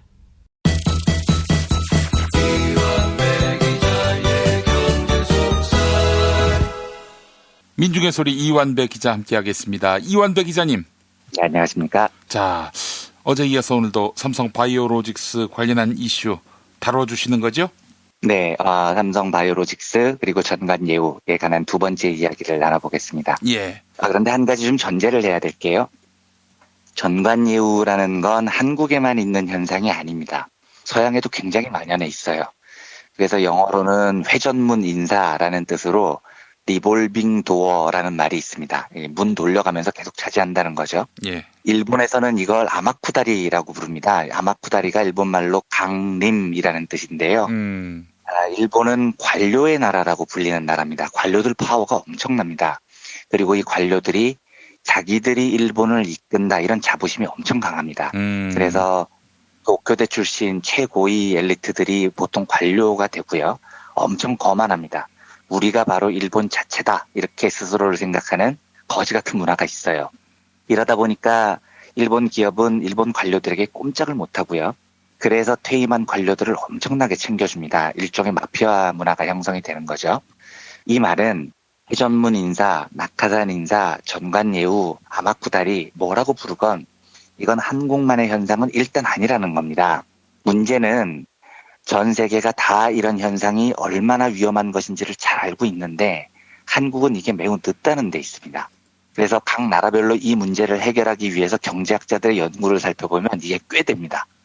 왜냐하면 이게 좀 들으시는 분들은 지들끼리 짜웅해서 관료들이 퇴직하면 기업이 뒤봐주고 열받는다 이런 차원에서 간단하게 이해하실 수 있는데 이 문제는 실제 경제 현실에서 엄청난 일을 만들어냅니다. 예를 들면요. 일본 도쿄전력 같은 회사는 우리나라의 한전 같은 회사인데요. 2011년 3월 당시 조사를 해보면 아마쿠다리라고 불릴 만한 회전문 인사가 50명이 넘게 그 기업에 포진해 있었어요. 경제산업성, 국토교통성, 재무성, 경찰청, 해안보안청 이런 데 출신들이 무려 50명이 도쿄전력의 임원으로 들어가 있었습니다. 이러니까 핵발전소 안전에 대해서 지적이 있어도 이 아마쿠다리들이 다 로비를 펼칩니다. 그래서 안전 규제를 무력화하죠. 그래서 어떻게 됐습니까? 그해 3월에 충격적인 후쿠시마 핵발전소 사태가 터지는 겁니다. 그해 4월 27일자 뉴욕타임즈에 보면 이런 기사가 실렸습니다. 후쿠시마 원전 사고에 얽힌 공모 문화라는 기사였는데요. 이 기사가 바로 일본의 아마쿠다리 문화가 핵발전소 사고의 원인이 됐다라는 걸 지적을 합니다. 기사를 보면 미국 그 제너럴 일렉트릭사에서 원전 조사관으로 일했던 일본계 미국인이 있어요. 케이 수가오카라는 사람인데요. 이 사람은 이미 2000년에 그러니까 원전 사태가 터지기 11년 전이죠. 이때 이미 후쿠시마 제1원전을 조사를 하고요. 증기 건조기에 금이 생긴 걸 확인을 했습니다. 엄청난 문제거든요. 그런데 업체가 계속 문제를 숨기고 있는 것 같아요. 심각하잖아요. 그래서 수가오카가 즉각 이 사실을 일본 원자력 규제 당국에 밀고를 합니다. 예. 근데 뉴욕타임즈 분석은 만약에 이 밀고가 정확하게 처리가 됐다면 도쿄전력은 수리 비용을 엄청 들여야 했다는 거죠. 그런데 그 비용을 들였어야 했습니다. 만약에 그때 그 돈을 들였다면 그리고 규제를 강화했다면 후쿠시마 사태 같은 끔찍한 참사는 11년 뒤에 일어나지 않았겠죠. 그런데 그때 도쿄전력은 어떤 태도를 취하냐면 전관들, 아마쿠다리를 총동원합니다. 그래서 정부에 로비를 벌여요. 그리고 정부 관료들은 저 아마쿠다리가 자기 선배인 거예요. 그리고 그 사람들이 기업들로부터 뻔히 누리는 저 엄청난 혜택이 자기의 미래인 겁니다. 그러니까 당연히 아마쿠다리들의 청을 다 들어줍니다. 건조기에 금이 갔는데 그 엄청난 사건을 유야무야 넘겨버리죠. 그리고 그게 바로 11년 뒤에 2011년 참사의 원인이었다는 게 뉴욕타임즈의 분석이었어요. 전관이라는 게 이렇게 무섭습니다. 그런데 우리는 사실 이 전관에 대해서 오랫동안 좀 관대해 왔죠. 한국이 특히 그렇습니다. 예. 그런데 들으셨다시피 이렇게 위험한 겁니다. 그래서 이런 위험성을 세계적으로 다 알고 있기 때문에 뜻있는 정치인들은 이걸 구조적으로 막으려고 무던히 애를 쓰죠. 그런데 대부분 실패합니다. 서양에서도요. 왜냐하면 이 문제만큼은 진짜 관료들이 목숨을 걸고 덤벼들어요. 그러니까 아무리 파워 있는 서양의 대통령이나 총리나 이래도요. 이거 잘못 건드리면 벌집만 쑤시고 관료사회에서 왕따를 당합니다. 그러니까 아니 대통령이 절대 권력자인데 어떻게 왕따를 당하냐. 과장이 아니냐. 이렇게 생각이 들죠? 아닙니다. 이게 그렇게 간단하지가 않아요. 대통령이 실제 행정을 하면서 파워를 갖기 위해서는 공직사회에 내리는 지시가 먹혀야 됩니다. 근데 이제 일반적인 정책은 물론 관료사회에서 대통령 정책에 반대하는 자들도 있고요. 찬성하는 자들도 있어요. 그런데 지도자가 능수능란한 정치인이라면 관료사회에서 반대하는 사람들이 있잖아요. 설득을 하기도 하고요. 혹은 찬성하는 세력을 부추겨서 반대 세력을 제압하기도 하죠. 이렇게 자기 세력을 불려나가는 정치력을 뛰어난 지도자는 발휘를 합니다. 그런데 이게 전관 문제로 들어서면 이건 그야말로 관료사회 전체가 벌집 쑤신 듯이 들고 일어납니다. 관료사회는 여기에 자기들의 미래와 목숨이 걸려 있다고 생각을 해요. 그래서 아무리 뛰어난 정치력을 가진 지도자도 이거 잘못 건드렸다가 공직사회에서 왕따가 됩니다. 지시를 해도요. 검토 중입니다. 현실적으로 안 됩니다. 계속 이런 보고서가 올라와요. 그러면 이제 지도자는 다른 관료 세력을 이용해야 되거든요. 그런데 다른 관료 세력도 똑같이 개기는 겁니다. 왜냐? 저 지도자는 전관 문제, 우리 밥그릇을 건드린다. 이런 공의의식이 있거든요. 그래서 아무리 뛰어난 지도자라도 전관 문제에 대해서는 대부분 두 손 두 발을 다 드는 게 서양의 역사도 비슷합니다. 또는 후쿠시마 핵발전소 그 참사를 겪고도 이 아마쿠다리 문제가 아직도 해결이 안 됐습니다. 그러니까 핵발전소 사태 전에 2009년인가 아주 잠깐 민주당 정권이 집권을 했었는데 이때 공직자들의 취업 발선을 정식으로 금지한 적이 있어요. 전혀 효과가 없습니다. 민주당 정부는 그거 한번 잘못 건드렸다가 일본 공직사회에서 완전히 박살이 나죠. 그러니까 아마쿠다리가 얼마나 질기고 심각한 문제인지를 잘 보여주는 사례입니다. 이 전관 문제가 세계적으로 큰 진전을 보였었을 때가 아이젠하워 미국 대통령 때였어요. 아이젠하워는 아시다시피 군인 출신이죠. 그런데 대통령이 되고 보니까 이 나라가 군인들, 장성들의 전관 예우, 회전문 인사 이걸로 완전히 망가져 있다는 사실을 발견을 해요. 더 큰 문제는 아이젠하워 생각입니다. 미국 군 장성들이 민간 군수업체에 가서 로비스트로 변신을 하고 국방성, 펜타곤에 영향을 미치는데 이걸 그냥 놔두면 이건 그냥 미국만의 문제로 끝나지 않습니다. 전 세계가 전쟁의 위험에 빠지게 되는 거죠. 그래서 아이젠하워가 이 문제를 굉장히 오래 고심을 했는데 그 흔적이 곳곳에 남아 있습니다. 그런데 재임 기간 동안 몇 번 시도를 하다가 사실상 포기 비슷하게 합니다. 어떻게 해결할 방법이 없는 거예요. 그래서 이걸 쭉 지켜보고 있다가 임기 마지막 날에요. 퇴임 연설을 하면서 다 까버립니다. 아이젠하워는 임기 내내 그냥 그저 그런 대통령이었는데 이 퇴임 연설로 엄청난 업적을 남긴 대통령이 됐습니다. 퇴임하면서 뭐라고 얘기를 하냐면 미국의 민주주의는 거대하고 음험한 세력으로부터 새로운 큰 위협을 받고 있다. 음험한 세력은 바로 군산복합체라고 불리는 자들이다. 군산복합체가 존재하는 한 미국은 항시적인 전쟁의 위협에 놓이게 된다. 그리고 이 군산복합체는 군 장성 출신들이 요직을 차지하고 미국 펜타곤을 움직이고 있다. 이렇게 퇴임 날 다 까버립니다. 그래서 이 충격적인 퇴임 연설 덕분에 나중에 연방공무원 로비법이라는 게 제정됩니다. 이게 이제 역사적으로 회전문을 제어한 굉장히 큰 진전이었죠. 전직 행정부 공무원이나 의회 의원, 보좌관들 이런 사람들이 퇴직한 다음에 곧바로 관련 기관이나 로비에서 취직하지 못하도록 금지한 법입니다. 규제의 첫 발걸음이었던 거죠. 사실 이게 아이젠하워의 퇴임 연설 덕분이었는데 이건 제 개인적인 생각이지만 임기 때 좀 잘하지 저는 이런 생각도 있기는 해요. 그런데 퇴임 연설 때 다 까는 아이젠하워의 상황이 아무리 절대 권력을 가진 대통령이라도 전관 문제를 다루기가 얼마나 어려웠는지를 보여주는 반증이기도 해서 심정적으로 좀 이해가 가는 대목도 있기는 합니다. 우리나라는요, 일본 아마쿠다리의 영향을 되게 많이 받아서 특히 경제 분야의 전관 문화가 엄청난 나라예요. 제가 이제 몇 번 소개해드린 적도 있고 워낙 유명한 단어라서 많이들 알고 계실 것 같은데 모피아라는 단어가 있죠. 지금은 정부 경제주무부처 이름이 기획재정부지만 오랫동안 이 부서 이름이 재무부였습니다. 그리고 재무부의 영어 약자가 MOF, MOF, Ministry of Finance인데요. 이 MOF에 이제 서양 갱스터 조직인 마피아를 합해서 모피아라는 말이 생긴 겁니다. 그런데 이 모피아들이 자기들끼리 똘똘 뭉쳐서 네트워크를 구성하고 서로 밀어주고 끌어주고 하는 꼬라지가 진짜 목불인견입니다. 가관도 이런 가관이 없어요. 2009년에 이명박 정부 시절에 기획재정부 2대 기획재정부 장관으로 윤중현 씨가 선임이 됐는데 이 윤중현 씨는 1971년에 행정고시에 합격을 했고 재무부 증권국장, 재무부 금융국장, 세제실장, 금융정책실장 이런 걸 지낸 전형적인 재무통 관료입니다. 그러니까 요 말뜻의 속내가 조금 이해하기 어려우실 수도 있는데 보통 사람들이 이렇게 생각을 하잖아요. 경제 관료면 다 재무부 출신이지. 굳이 윤중현만 재무부통이겠어? 이렇게 생각을 하실 수도 있는데 그게 아닙니다. 우리나라 한국 경제 관료계에는 거대한 두 개의 파벌이 존재를 합니다. 하나는 아까 말씀드렸던 재무부 출신 모피아고요. 또 다른 대척점에 있는 파벌이 EPB라고 해서요. 영어로요. 경제기획원 출신들이 있습니다. EPB가 이코노미 플래닝 보드, 경제기획원의 약자인데요. 이 두 부서가 우리는 그냥 다 똑같아 보이잖아요. 뭐 재무부나 경제기획원이나. 아닙니다. 모피아하고 EPB는 정말로 오랫동안 대립해왔던 관가의 대표적인 두 파벌이에요. 그래서 이 두 파벌이 상대방을 견제하기 위해서 더 서로를 끌어주고 밀어주고 사회에서 이지랄을 했던 겁니다.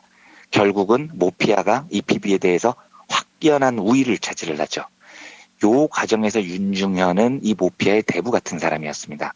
그러니까 얼마나 이 재무부의 짱노릇을 했으면 재무부 관료 사이에서 이 사람 별명이 따거였습니다. 따거가 중국말로 큰형님, 조폭들끼리 부르는 말이죠. 그러니까 행정고시 패스한 재무부 관료들이 윤중현 씨 나오면 따거 이러고 있었다는 겁니다. 무슨 조폭 조직도 아니고 진짜 웃기는 거예요. 조폭들 특징이 이런 겁니다. 따거가 어느 기업의 큰 자리를 맡으면 따거는 자기 영향력을 확대하기 위해서 쫄따구들 퇴직하면 다 한 자리씩 챙겨줘야 돼요. 이러니까 전관 회전문이 더 심해집니다. 모피아의 조폭 문화가 이렇게 발전을 하는 거죠. 그런데 이 따거라는 이 조폭들이 얼마나 죄책감이 없냐면요. 2009년에 따거 윤중현이 기획재정부 장관으로 임명이 되고, 그러니까 이 쫄따구들은 꿈을 이룬 겁니다. 우리 따거가 짱이 된 거죠. 그런데 인사청문회를 하는데 이 전관예우 문제가 거론됐습니다. 이 따거가 김앤장에서 1년 동안 고문으로 일을 했는데 딱 1년 동안 고문으로 6억 원을 받았어요. 그러니까 김앤장이 늘 하는 짓이 이런 겁니다. 그때 전직 재무부 고위관료 따거 윤중현이 김앤장 가서 뭘 했겠습니까? 당연히 기재부의 로비 담당이었을 겁니다. 그래서 김앤장이 수임한 사건에 문제가 생기면 윤중현이 기재부 쫄따구들한테 전화해서 나 윤중현인데 요건 요렇게 처리하지 뭐 이러지 않았겠냐고요. 그 짓을 하고 1년에 6억 원을 받은 거예요. 그래서 이게 말이 안 되니까 야당 의원들이 계속해서 질문을 합니다. 그런데 이때 동영상이 있어요. 한번 찾아보시면 윤중현이 진짜 눈을 부릅뜨고 조금도 죄책감 없이 너무나 당당하게 목청을 높이면서 이렇게 답을 합니다. 우리는 공직을 그만두면 모래바닥에 코 박고 죽으란 이야기입니까? 우리가 공직자 시절에 월급을 많이 받았습니까? 김앤장도 못 가게 하면 공직자는 어떻게 살란 말입니까? 이렇게 이야기를 합니다. 너무 당당하게 이야기를 하니까 말을 못 하겠더라고요. 네. 아니, 전관과 회전문을 저렇게 떳떳하게 이야기를 하니까 반말이 안 되는 겁니다. 이게 이런 거예요. 야, 내가 돈이 좀 필요해서 강도질을 했는데 뭐가 문제야? 이렇게 큰 소리를 치는 겁니다. 우리나라의 모피아들, 조폭 마인드를 가지고 있는 이 재무부 관료들의 도덕성이 딱 이 정도인 거예요. 내가 6억 받았는데 그게 뭐? 내가 6억 가치가 안 돼? 이러고 있는 거죠.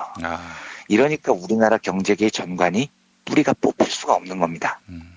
우리나라가 이런 문화 때문에요. 전관 예우에 대한 경제학계 연구가 매우 부족합니다. 이 문제는 사실 특히 주류 경제학자들이 엄청 달려들어서 연구를 해야 됩니다. 왜냐하면 주류 경제학자들이 개거품을 물고 찬양하는 게 건전한 시장 질서거든요. 그런데 전관 문제는 건전한 시장 질서를 어지럽힙니다. 왜곡을 해요.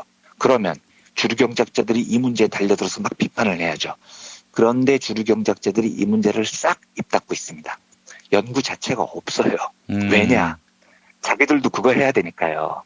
그러니까 어제 말씀드렸듯이 감리위 중선위 출신들 교수들이 삼성으로부터 몇 천만 원씩 받고 전관으로 삼성 변호하고 있잖아요. 자기들도 그런 식으로 전관으로 지식팔이 하고 있잖아요. 시장 질서를 근본적으로 왜곡하는 전관 문제에 대해서 이런 이유 때문에 주류 경제학자들이 연구 자체를 안 하는 겁니다. 실로 비겁한 거죠. 예. 그런데 제가 재작년에 유일하게 이 문제를 다룬 경제학계의 첫 연구 보고서를 봤어요. 이게 조세재정연구원에서 나온 보고서인데 굉장히 뛰어난 보고서였습니다. 그러니까 이런 보고서들이 이제는 경제학계에서 많이 나와야 될 거라는 생각이 들더라고요. 내용이 뭐였냐면 전관 변호사들의 영향력이 어떤가를 실증적으로 조사를 한 겁니다. 보고서를 보면 법조 경력 15년 차 이상의 판검사 출신 변호사가 만약에 기업 범죄를 변호했을 때 어떤 영향력이 있느냐, 이걸 실증 조사를 했는데요. 결과가 기업 범죄의 경우에 일반 변호사를 쓰는 것보다 전관 변호사를 쓰는 게 재판에 훨씬 유리합니다. 통계적으로 피의자들이 집행유예를 받을 확률이 15%포인트가 높아집니다. 그러니까 어제 김용민 PD님께서 전관을 쓰세요 이렇게 조언하셨다고 했잖아요. 그게 현실인 겁니다. 전관을 쓰면 통계로 나와요. 집행유예를 받을 확률이 15%포인트 증가한다는 게 우리의 현실인 거죠. 그런데 이 보고서에 보면 아주 흥미로운 결론이 하나 있어요. 사실은 이 결론을 이야기 드리고 싶어서 말씀을 꺼낸 건데요. 그 결론 중에 하나 이렇게 적혀 있습니다. 전관 변호사를 쓰더라도 언론에서 그 사건을 집중적으로 다룬 사안에서는 전관 효과가 사라짐 이렇게 적혀 있더라고요. 그러니까 이 말은 뭐냐면 한국은 전관의 나라지만 만약에 언론이 그 사건을 집중적으로 감시를 하고 보도를 하고 그래서 시민들의 관심이 높아지면 전관 효과도 힘을 못 쓴다는 겁니다. 급속도로 줄어들어요. 그러니까 얘네들이 몰래는 헤쳐먹어도요. 국민들이 다 쳐다보고 있는데 대놓고는 헤쳐먹지 못하는 겁니다. 저는 이 보고서의 이 결론이 정말로 마음에 와닿더라고요. 말씀드렸듯이 삼성은 전직 감리위, 증선위, 위원들, 교수들을 총동원해서 지금 삼성바이오로직스 분식회계에 대한 우호적인 의견서를 5통이나 제출을 했어요. 그리고 보고서 건당 수천만 원씩 쳐발랐습니다. 그런데 만약에 이걸 아무도 모르고 있고요. 아무도 감시를 안 하고 있으면 이게 실제로 감리위 증선위에서 먹힐 겁니다. 그런데 반면에 시민들이 이 사실을 알고요. 두 눈을 부릅뜨고 지켜보면 언론이 이걸 추가적으로 집중적으로 감시를 하면 전관의 효과는 많이 사라질 거예요. 이 통계가 그렇게 나와 있으니까요. 물론 지금 삼성바이오로직스 분식회계 사건에 대해서 언론의 감시를 기대하기는 어렵죠. 그런데 사실 어제 소개해드렸던 그 전관 문제에 대한 기사는 한겨레의 단독 기사였어요.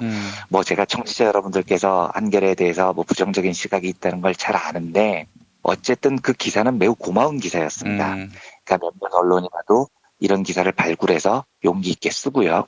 그 다음에 중요합니다. 우리 시민들이 이걸 전파하고 함께 인식하고 감시를 하면 전관의 효과를 막을 수 있습니다. 제어해낼 수 있습니다. 제가 이틀 동안 그 지식장사꾼들과 전관에 대해서 길게 이야기 드린 이유가 이겁니다. 전관은 정말 뛰어난 정치 지도자라도 쉽게 해결하기 어려운 적폐 중에 적폐 중에 적폐 같은 겁니다. 그런데 전관은 핵발전소 사태 같은 엄청난 위험을 유발하는 초대형 시한폭탄이기도 해요. 그렇다면 이걸 어떻게 해결해야 되느냐? 정치적으로 해결하는 방법보다도 시민들이 감시의 눈을 부릅떠야 되는 게 훨씬 더 좋은 방법이 될 수도 있습니다. 우리가 이 일을 해결할 주체라는 거죠. 17일에 삼성바이오로직스 감리회가 열립니다. 내일이죠. 부디 많은 청취자분들께서 이 문제를 감시하는데 힘을 모아주셨으면 합니다. 더 뜨겁게 여론을 주도해 주시고요. 전관 교수들이 몇천만 원씩 받아먹고 삼성을 옹호하는 그 보고서를 감리위 그리고 다음에 열릴 증선위가 시민들의 눈초리가 따가워서라도 함부로 채택할 수 없겠다라는 생각이 들 정도로 시민들의 분위기를 만들어 나갔으면 좋겠습니다. 그런 소망을 담아서 이틀 동안 길게 이야기 드렸던 전관에 대한 브리핑을 마치겠습니다. 예, 알겠습니다. 이완배 기자님 수고하셨습니다. 네, 감사합니다.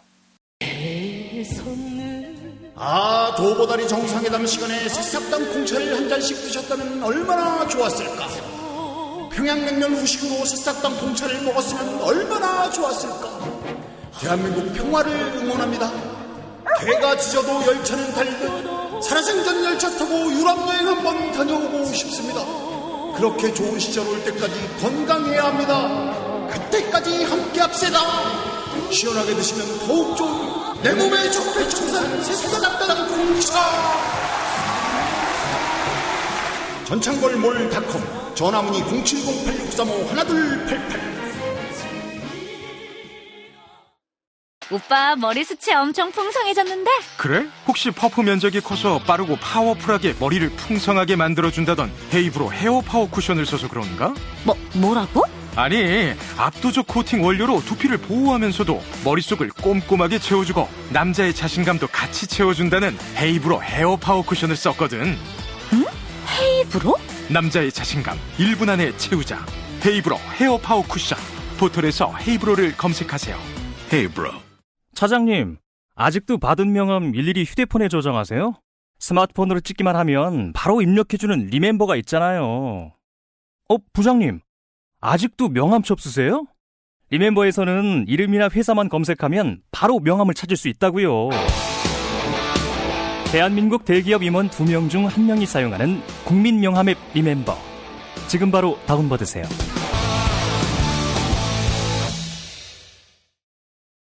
이제 목요일 방송분 함께 하시겠습니다.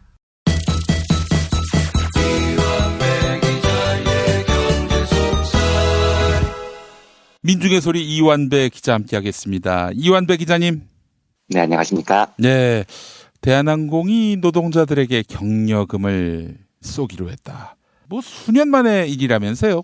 13년 만의 일이라고 하죠. 아이고, 수년이 아니라 10수년이군요. 네, 어제자 뉴스 브리핑에서도 김용민 PD님께서 소개해 주셨던데요. 예. 이 이야기를 오늘 이제 전해드리겠습니다. 그런데 이 이야기를 본격적으로 하기 전에 어제 새로 밝혀진 조현민 갑질 하나만 간단히 먼저 소개해 드리겠습니다. 뉴스토마토 단독 보도던데요. 조현민이 2011년에 독일에 취향 광고 촬영차 갔다고 해요. 그런데 한 교민 식당에서 이틀 동안 저녁을 먹기로 하고요. 사전에 미리 예약을 해둔 모양입니다. 그리고 첫날 저녁 식사를 하러 갔습니다. 그런데 조현민이 오기 전에 직원 몇 명이 먼저 식사를 하고 있었대요. 이걸 보고 조현민이 또 지랄 발광을 했다는 겁니다. 왜 나오기 전에 먼저 밥 먹냐고요. 아니, 미친 거 아니에요? 아니, 쥐가 뭔데 쥐 처먹는 시간에 맞춰서 밥을 먹어야 됩니까? 아니, 식당의 영업을 위해서라도 먼저 오는 님은 먼저 먹는 겁니다. 한식당이라는 곳이요. 그렇죠. 그런데 자기 오기 전에 밥 먹고 있다고 지랄 발광하려면 어떻게 하겠다는 겁니까? 그것도 한국도 아니고 독일에서요. 예. 그래서 직원들을 일으켜 세우고 쌍욕을 하고 폭언을 하고 이 난동을 15분 동안 했다는 건데 이 교민 사장님이 보니까 황당하잖아요. 네. 독일 손님도 잔뜩 있는데 그래서 사장님이 가서 이게 뭐 하는 짓이냐 당장 나가라 이랬다는 겁니다. 예. 그랬더니 조현민 옆에 있던 직원이 사장님 이분이 누군지 아세요? 이분이 대한항공 딸입니다. 이랬다는 겁니다. 대한항공 딸? 직함이 대한항공 딸입니까? 그러니까요. 그래서 그 사장님이 황당해서 그게 나랑 뭔 상관이야 나가 하고 내쫓았다는 겁니다. 예. 그러니까 너무 유치한 겁니다. 이게 독일까지 가서 교민분에게 내가 누군지 알아? 내 직업이 대한항공 딸이야 지금 이러고 자빠져 있다는 건데 그래서 대한항공 딸이면 뭐 어쩌라는 거예요. 그럼 뭐 한식당에서 총각김치를 항공기 모양으로 썰어드려야 돼요. 뭐 어쩌라는 겁니까 이걸요. 더 웃긴 게 조현민이 난동을 부린 다음에 직원들한테 한국에 가서 이거 꼰지르면 가만두지 않겠어 라고 입단속을 시켰다는 겁니다. 근데 이것도 너무 유치한 거예요. 왜 깡패 새끼들이 골목길에서 후배들 삥 뜯으면서 너 선생님한테 꼰지르면 죽여버린다 뭐 지금 이러고 있는 거잖아요. 이 교민 사장님 말씀이 홀에서 악을 바락바락 쓰면서 고함을 지르는데 독일인 손님들이 상당히 불쾌했다. 직원들에게 욕도 했는데 이번에 방송에 나온 갑질과 아주 똑같았다. 이렇게 증언을 합니다. 당연히 조현민은 사과를 안 하고 떠났고요. 오히려 광고 대행사가 나중에 와서 사과를 했대요. 근데 여기에 대해서도 사장님이 사과는 조현민이 해야 되는데 지금 언론에 나오는 걸 보면 당연히 조현민은 사과를 안 하고 떠났고요. 오히려 대한항공 광고 대행사가 나중에 와서 사과를 했대요. 여기에 대해서도 그 교민 사장님이 사과는 조현민이 해야 되는데 지금 언론에 나오는 걸 보니까 그때나 지금이나 똑같다. 나라 망신이다. 라고 언급을 하셨습니다. 아니 근데 저희가 정신 상태가 온전치 못한 분을 갖고 계속 이렇게 희롱하는 것은 아닌지 하는 생각이 듭니다. 진짜 걱정이 됩니다. 그러니까 만약에 이분이 정신 상태가 온전치 않으면 이제 그만하고 치료를 받게 해야죠. 그렇죠. 정말 치료를 요하는 수준이 아닌가 정말 이런 의심이 들 정도예요. 이런 예화들을 들어보면.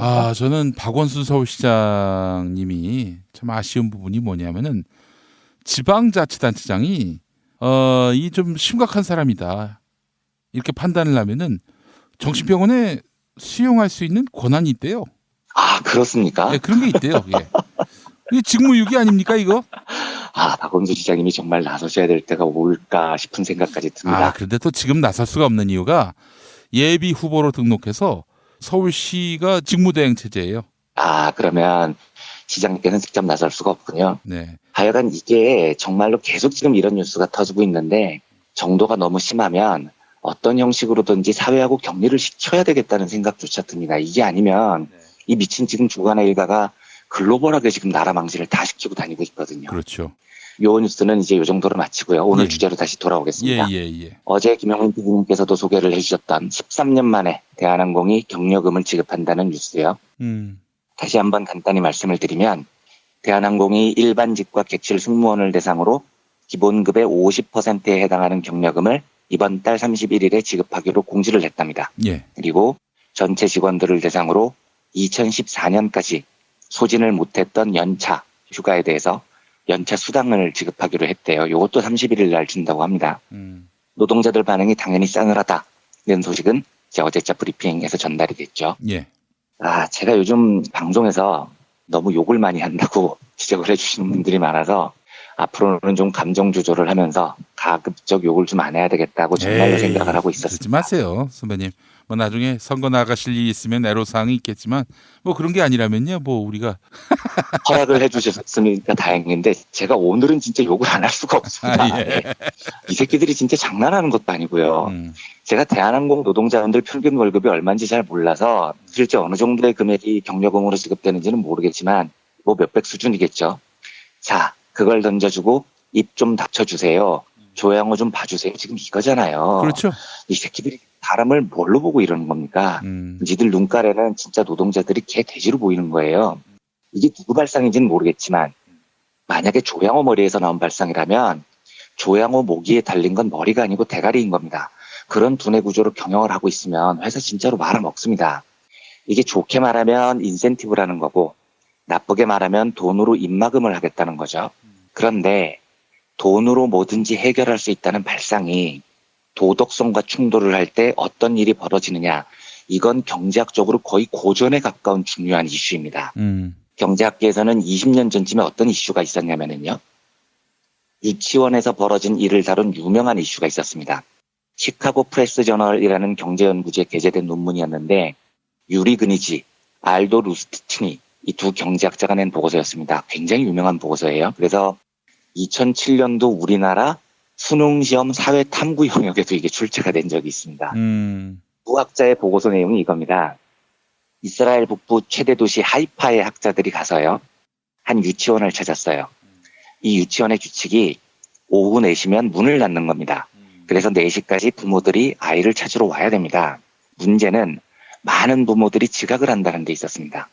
부모들이 바쁘니까 그냥 10분, 20분씩 늦게 오는 거죠. 어떤 부모는 1시간씩 늦게 오는 경우도 있었어요.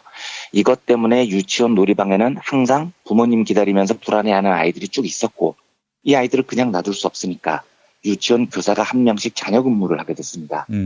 이게 바로 고객들인 부모들이 지각을 해서 유치원이 경제적 손실을 보고 있는 거죠. 4시 이후에 아이들을 돌봐줄 교사의 임금을 줘야 되니까요. 이 문제를 어떻게 해결하느냐. 그 잘난 주류 경제학자들이 해법을 제시합니다. 야, 그게 뭐가 어려워. 시장에 맡겨. 원래 사람은 경제적 동물이기 때문에 잘하면 인센티브를 주고 못하면 벌금을 매기는 거야. 이렇게 하면 문제가 다 해결돼. 이렇게 아는 척을 한 겁니다. 그래서 유치원이 경제학자들의 조언을 받아서 택한 방법이 학부모들이 지각을 하면 10분당 3달러의 벌금을 매기는 거였어요. 요러면 벌금 내기 싫어서라도 부모들이 제 시간 맞춰 올 거다라고 생각을 한 거죠. 그런데 이 벌금 제도를 도입했더니 어떤 일이 벌어졌냐면 지각을 하는 부모 숫자가 2배로 늘어났습니다. 이게 그 잘난 주류 경제학자들의 인센티브나 벌금 시스템의 허상입니다. 왜 이런 일이 벌어지냐면 그니지와 루스티치니가 지각을 더 많이 하는 부모님들을 인터뷰를 쭉 해보는데 그 부모들이 이런다는 거예요. 아니, 벌금이 없었을 때는 솔직히 지각할 때마다 너무 미안했어요. 나 때문에 선생님들 늦게 퇴근하시니까요. 그래서 어떻게든지 지각을 안 하려고 노력을 했죠. 그런데 벌금 제도가 생기고 나니까 미안함이 싹 사라지던데요? 늦으면 돈 내면 되는 거야? 그럼 내가 벌금 내면 당당하게 지각해도 되는 거네? 오케이, 10분당 3달러? 그 돈 내고 내가 당당하게 늦게 간다. 이렇게 답을 하더라는 거예요. 더 무서운 건 유치원에서 허걱한 겁니다. 지각이 더 늘어나니까요. 그래서 벌금 제도를 부랴부랴 폐지했습니다. 그런데도 지각이 줄지 않았습니다. 왜냐? 한번 지각에 벌금을 매기니까 사람들이 요 지각은 내가 미안해해야 되는 도덕의 문제가 아니고 돈으로 때울 수 있는 사고 파는 물건 같은 거구나. 이런 고정관념이 박혀버렸다는 겁니다. 그래서 벌금이 폐지됐는데도 지각을 하면서 도덕적 가책을 더 안 느낀다는 거죠. 이 연구가 뜻하는 바가 뭐냐면 실제로 우리가 살다 보면 인간의 도덕성과 돈, 인센티브 이게 충돌을 하는 경우가 매우 많습니다. 그런데 이 도덕성 문제를 돈으로 사려고 하잖아요. 그러면 사람들 마음에 도덕성이 역으로 사라져버립니다. 모든 게 돈 문제가 돼버리죠. 이걸 경제학적 용어로 제도적 구축 효과라고 합니다. 뭐 말이 좀 어려운데 구축이라는 말이 그 악화가 양화를 구축한다 할 때 그 구축이고요. 시설을 구축한다 이런 뜻이 아니고 쫓아낸다라는 뜻이에요. 그래서 도덕의 문제를 돈과 관련된 제도로 커버를 하려고 하면 도덕성 자체가 사라져버리는 구축 현상이 나타난다는 겁니다. 조금 더 자세히 이야기를 해보죠. 경제학에는 후광 효과라는 말도 있습니다. 내가 뭔가 도덕적이고 어려운 일을 하게 됐는데 그 일을 하는 이유가 사람들한테 인정을 받고 싶고요. 칭찬을 받고 싶기 때문에 그 일을 하는 경우가 왕왕 있어요. 그러면 내가 그 일을 하면 내 등 뒤에 나 훌륭한 사람이야 라는 후광이 비추죠. 그래서 그 후광을 노리고 도덕적인 일을 하는 사람들이 꽤 있습니다. 그런데 그 사람한테 가서 갑자기 야, 네가 이 도덕적인 일을 하면 인센티브를 줄게. 이래버리면 어떤 현상이 나타날까요? 갑자기 그 일을 하기 싫어집니다. 그냥 가만히 냅뒀으면 그걸 하려고 했어요. 그런데 돈을 줘? 아이씨, 그러면 내가 돈 때문에 이러는 것처럼 보이잖아 하고 그 일을 접어버립니다. 이건 리차드 티트머스라는 영국의 경제학자의 연구인데요. 사람들이 헌혈을 많이 하잖아요. 예. 그런데 헌혈과 대비되는 제도가 매혈이라는 게 있습니다. 아, 피를 파는 거. 그렇죠. 예, 우리나라도 옛날 헌혈이 이렇게 했죠. 헌혈하면 돈 주고 과거에 그랬었잖아요. 그렇죠. 그래서 티트머스가 피가 부족한 나라에서 헌혈을 늘리려고 할 때 매혈을 도입하면 어떻게 될까? 요걸 연구를 했습니다. 그리고 1965년부터 3년 동안 통계를 바탕으로 연구가 진행되는데요. 요때 영국은 무료로 피를 받는 순수 헌혈 제도를 유지하고 있었고요. 미국은 뭐 병원 시스템이 워낙 민영화가 많이 돼 있으니까 전체 헌혈 중에 절반 가까운 47%가 매혈이었습니다. 돈을 받고 피를 파는 게 상당히 일반화돼 있었다고요. 그런데 일단 두 나라의 헌혈을 조사를 해보면 미국에서 거래되는 혈액의 질이 훨씬 나쁩니다. 매혈된 피 중에는 간염, 마약 중독 이런 피가 많았고요. 성병에 걸린 피도 다량 발견이 됩니다. 반면에 순수하게 봉사 차원에서 피를 내놓은 영국의 피는 훨씬 더 건강한 피예요. 또 한 가지, 이 매혈을 중심으로 한 미국과 헌혈을 중심으로 한 영국 제도를 비교를 해보면 비용 자체가 미국 쪽이 5배에서 10배 가까이 늘어납니다. 그리고 실제로 헌혈을 촉진시키기 위해서 매혈 제도로 바꾸면 피의 질이 나빠지는 걸 떠나서요. 헌혈 총량 자체가 줄어드는 일까지 벌어져요. 왜 이러냐면 영국 사람들은 헌혈을 할 때 봉사의 마음을 가지고 하는 겁니다. 내가 사회에 기여하고 좋은 일을 한다는 도덕적 감정으로 하죠. 그런데 거기다가 값어치를 매겨요. 돈을 줍니다. 그러면 아이씨 안 해. 내가 피 파는 사람이야? 좋은 일 좀 하려고 했는데 어디서 나를 피나 팔아먹고 다니는 싸구려 취급을 해. 이러면서 헌혈을 포기해버린다는 거예요. 그래서 돈이 도덕성하고 붙으면 돈으로 해결하려고 하면요. 도덕성 자체가 구축이 되는 제도적 구축 효과가 이렇게 벌어진다는 거죠. 이 두 연구 다 굉장히 유명한 연구입니다. 이 연구가 주는 시사점이 굉장히 분명합니다. 도덕성을 돈으로 사려고 하지 말라는 거예요. 그러면 시스템이 엉망이 돼버립니다. 그리고 도덕성은 돈으로 사치지도 않습니다. 오히려 도덕성 자체를 돈으로 치환해버리는 바람에 내가 돈으로 사려고 했던 그 무언가가 그냥 사라져버리는 반대 효과가 드러나죠.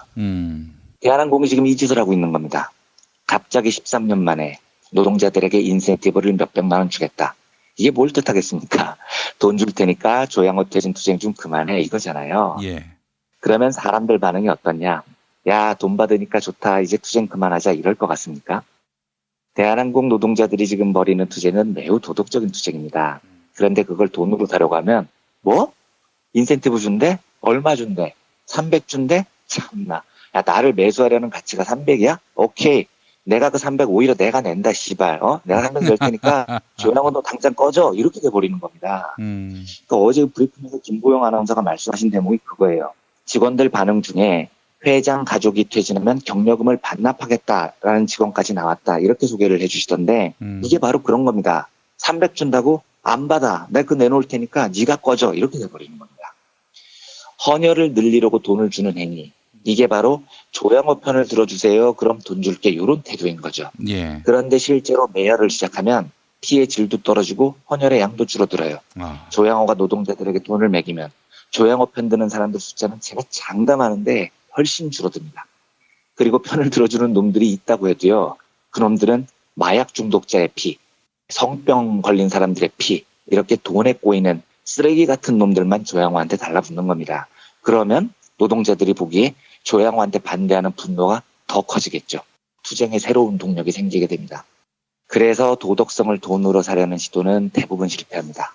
시장에서 도덕성을 거래할 수 없다는 건 티트머스 연구, 유치원 연구로 오래전에 경제학계에서 정리가 된 논쟁이에요. 이런 기초적인 경제 이슈도 모르고 조양호가 고작 한다는 짓이 13년 만에 경력을 지급한다는 거니까 제가 진짜 한심한 겁니다. 조양호 씨는 돈이면 뭐든 다 된다고 생각하는 세상에서 갇혀 살아왔겠죠. 그래서 얼마야, 뭐 얼마면 되겠니, 이런 드라마 대사를 좋아할지 모르겠습니다만 우리의 도덕성은요, 얼마짜리니? 라는 말에 사고팔 수 있는 그런 싸구려가 아니에요. 네가 사는 세상, 너의 그 수준 낮은 세상으로 노동자들의 도덕성을 재단하지 마십시오. 13년 만에 인센티브 지급이라는 멍청한 발상을 제가 비웃어주지 않을 수가 없어서 오늘은 도덕성과 인센티브의 충돌에 관한 경제학의 두 가지 고전적 연구들을 소개해드렸습니다. 예, 알겠습니다. 자, 이완배 기자님 오늘 말씀 잘 들었습니다. 네, 감사합니다. 탄핵 때문에 뭐 이야기를 전달을 하려고 해도 길을 막고 듣질라나요. 해족 수준으로 쪼그라든 한국 보수. 회생의 길은 과연 있을까? 변화된 정치 환경, 갈 길 잃은 보수에게 새로운 희망을 제시한다. 애국 보수의 화려한 부활과 집권을 위한 본격 가이드, 김용민의 신간, 보수를 지켜라. 진중권도 투표하는 보수 정당. 광주에서도 일당이 될 수 있는 보수 정당. 젊은이들의 입당이 줄을 잇는 보수 정당. 언제까지 민주당 정의당을 부러워만 할 것인가? 부러우면 진다니까? 자유한국당 당원 김용민이 쓴 보수를 지켜라. 이김에서 나왔습니다.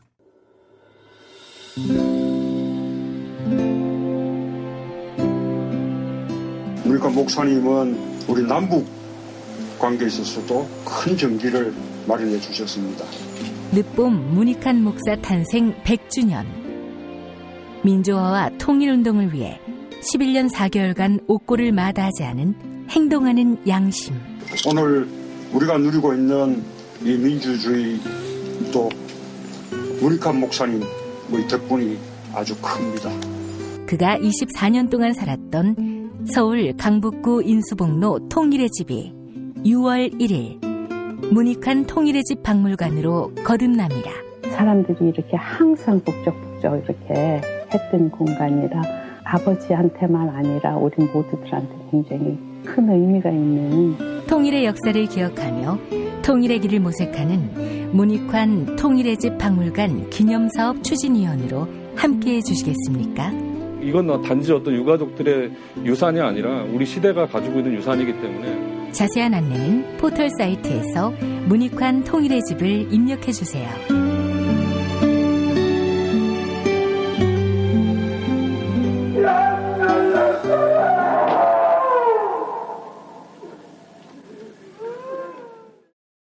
도올 김용옥 선생의 마가복음 강해로 여러분을 초대합니다.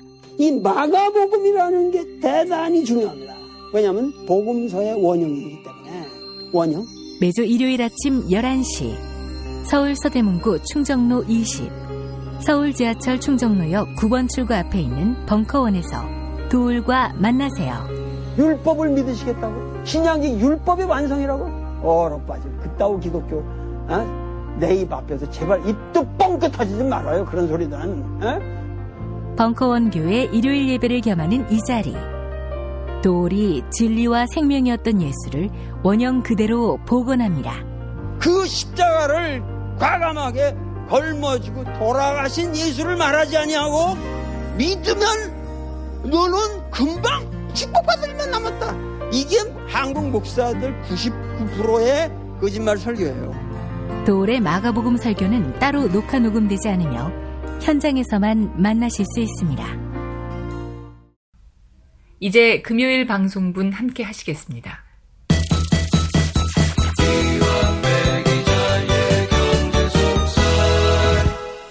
민중의 소리 이완배 기자 만나겠습니다. 이완배 기자님. 네, 안녕하십니까? 예, 오늘 어떤 이야기 준비하셨습니까? 예, 오늘 전해드리려는 소식은 좀 비참합니다. 이틀 연속으로 대한항공 소식을 전해드리게 되는데요. 예. 지난주 금요일에 대한항공 노동조합이 3곳으로 나뉘어 있다고 말씀드렸는데 일반 노동자들이 참가한 곳이 대한항공 노동조합, 여기는 한국노총 소속이고요. 조종사들의 노동조합이 있습니다. 여기는 민주노총 소속이죠. 그리고 또 다른 조종사 노조가 한 곳 있는데 여기는 조종사 새 노동조합 이렇게 돼 있습니다. 그리고 박창진 사무장은 승무원이었으니까 한국노총 산하의 일반 노조 조합원이었던 거죠. 여기가 지금 어용 시비가 제일 많이 일어나고 있는 곳입니다. 그런데 이 노조가 15일에 운영위원회를 열고요. 박창진 사무장의 노조 조합원 자격을 박탈해버렸습니다. 예. 사유가 노조 규약 위반, 명예훼손 이러고 하더라고요. 노조 정책국장이라는 사람이 한겨레 하고 인터뷰를 했는데 내용이 박 전 사무장은 노조가 경영진 퇴진을 요구하는 집회나 1인 시위에 대해 노조와 회사가 짜고 한다, 어용노조라고 주장하며 여러 매체와 인터뷰를 했다. 사실과 다른 내용이 계속 알려져 박 전 사무장에게 명예훼손과 규약 위반으로 징계 절차를 밟겠다고 여러 차례 내용 증명을 보냈는데 아무런 연락을 받지 못했다. 그래서 15일 운영위원회 회의를 통해 박 전 사무장 제명이 가결됐다. 이렇게 말했습니다. 참 이게 황당한 겁니다. 근데 한겨레 보도 조금만 더 보겠습니다. 예. 이 소식이 알려지니까 대한항공 노동자들이 격렬히 반발하고 있다고 해요. 조종사 한 분은 대한항공 노동조합은 조합원을 주인으로 여기지 않고 같은 노동자들과 연대를 통해 힘을 합치기는커녕 적대시하고 있어 민주노조를 인정할 수 없다. 이들의 행태를 보면 다른 어용노조들이 하는 모습과 유사한 점을 보게 된다. 노동조합이 조합원들의 신뢰를 받지 못하는 상황에서 어용이냐 아니냐가 도대체 왜 중요할까? 이렇게 비판을 했다고 해요. 예. 채팅방에서도 노조 행위를 비판하면서 탈퇴하겠다는 목소리가 쏟아지고 있다고 하고요. 한 노동자가 올린 글을 보면 대한항공 노조는 박창진 사무장을 제명하면서 스스로 어용노조라는 걸 증명했다. 노조에 탈퇴하겠다고 팩스를 보냈다. 이런 노조가 있어서 그동안 조양호 일가가 무소불위의 권력을 휘둘렀다. 이렇게 글을 썼다고 합니다. 지난주에도 말씀드렸지만 지금 이 일반 노조의 행태는 정말 가관입니다. 그래서 지난주에 제발 정신 좀 차리시라고 방송을 한 건데 정신을 차리기는커녕 이번 주에 박 사무장을 아예 제명시켜버렸어요. 이러면 이제 동지가 아닌 겁니다. 일반 노조는 지금 돌아올 수 없는 강을 너무 쉽게 휘건너가 버리더라고요. 예. 지금 노조 주장이 얼마나 얼척이 없냐면 그 사무국장 말이 박창진 전 사무장한테 명예훼손과 규약 위반으로 징계 절차를 밟겠다고 여러 차례 내용 증명을 보냈는데 아무런 답신이 없어서 제명했다 이거잖아요. 이건 무슨 헛소리입니까? 상의합시다. 혹은 보호해주겠습니다. 혹은 함께 투쟁합시다. 이런 연락을 취해도 그동안의 불신으로 답을 할까 말까인데 연락했다는 내용이 야 우리도 징계할 거야 이런 걸 계속 보냈다는 거잖아요. 그리고 답이 없다고 제명을 하는 건 뭡니까? 수년 동안 회사에서 방치되다시피 했고 노조로부터 보호도 못 받았던 박창진 사무장이 노조에 무슨 애정이 있겠어요. 그런데 거기다 대고 또 징계한다, 명예훼손 소송한다 이렇게 내용을 보내면 누가 답을 하겠냐고요. 그따위 내용 증명을 보내고 답신이 있기를 바라는 게 이상한 거죠. 노조가 일 처리를 이따위로 하는 경우가 어디 있습니까? 그런데 제가 사실 이 뉴스를 보고 떠오르는 생각이 있었습니다. 이걸 이제 오늘 소개를 해드리려는 건데요. 예. 송곳이라는 드라마가 있었죠. 그 JTBC에서 방송을 했고 마트 노동자들의 투쟁을 그린 드라마입니다. 최규석 작가 작품이요. 그렇죠. 최규석 작가의 웹툰입니다. 예. 그 화요일인가요? 정상근 기자께서 조선일보 박준동 위원장 이야기를 하면서 노조위원장이요. 예. 송곳에 나오는 어디에나 송곳 같은 사람이 있다라는 대사를 인용하셨던데요. 여담이지만 그 박준동 위원장을 저는 전혀 몰라요. 일면식도 없습니다. 예. 그런데 최근 조선일보 노조의 행보가 하도 심상치가 않아서 많은 분들께 문의를 해본 적이 있어요. 그런데 정상근 기자님의 평가, 그러니까 그 박준동 위원장이 송곳 같은 사람이다라는 평가를, 비슷한 평가를 저도 굉장히 많이 들었습니다. 예. 그렇다면 조선일보 안에서 그 싸움을 하는 게 얼마나 어려운지 저는 충분히 짐작이 돼요. 예. 그래서 이 자리를 빌어서 박준동 위원장께 잘 싸워주십사는 응원과 격려의 메시지를 전해드리고 싶습니다. 그런데 정상근 기자께서 인용해 주신 송곳 같은 사람이라는 대사의 정확한 원 대사가 이렇습니다. 그 송곳이라는 만화의 주인공이 이수인이라는 마트 노조 위원장이고 또 다른 주인공이 구고신이라는 노동운동가 노무사인데 그 구고신 노무사가 이수인을 보면서 하는 대사입니다. 분명 하나쯤 뚫고 나온다. 가장 앞에서 가장 날카롭다가 가장 먼저 부서져 버리고 마는 그런 송곳 같은 인간이 이게 원 대사예요. 이게 무슨 말이냐면 정말로 저기서는 운동이고 뭐고 아무것도 안 될 것 같은 황폐한 땅이 굉장히 많습니다. 우리나라에는요. 다들 자기 먹고 살기 바쁘고요.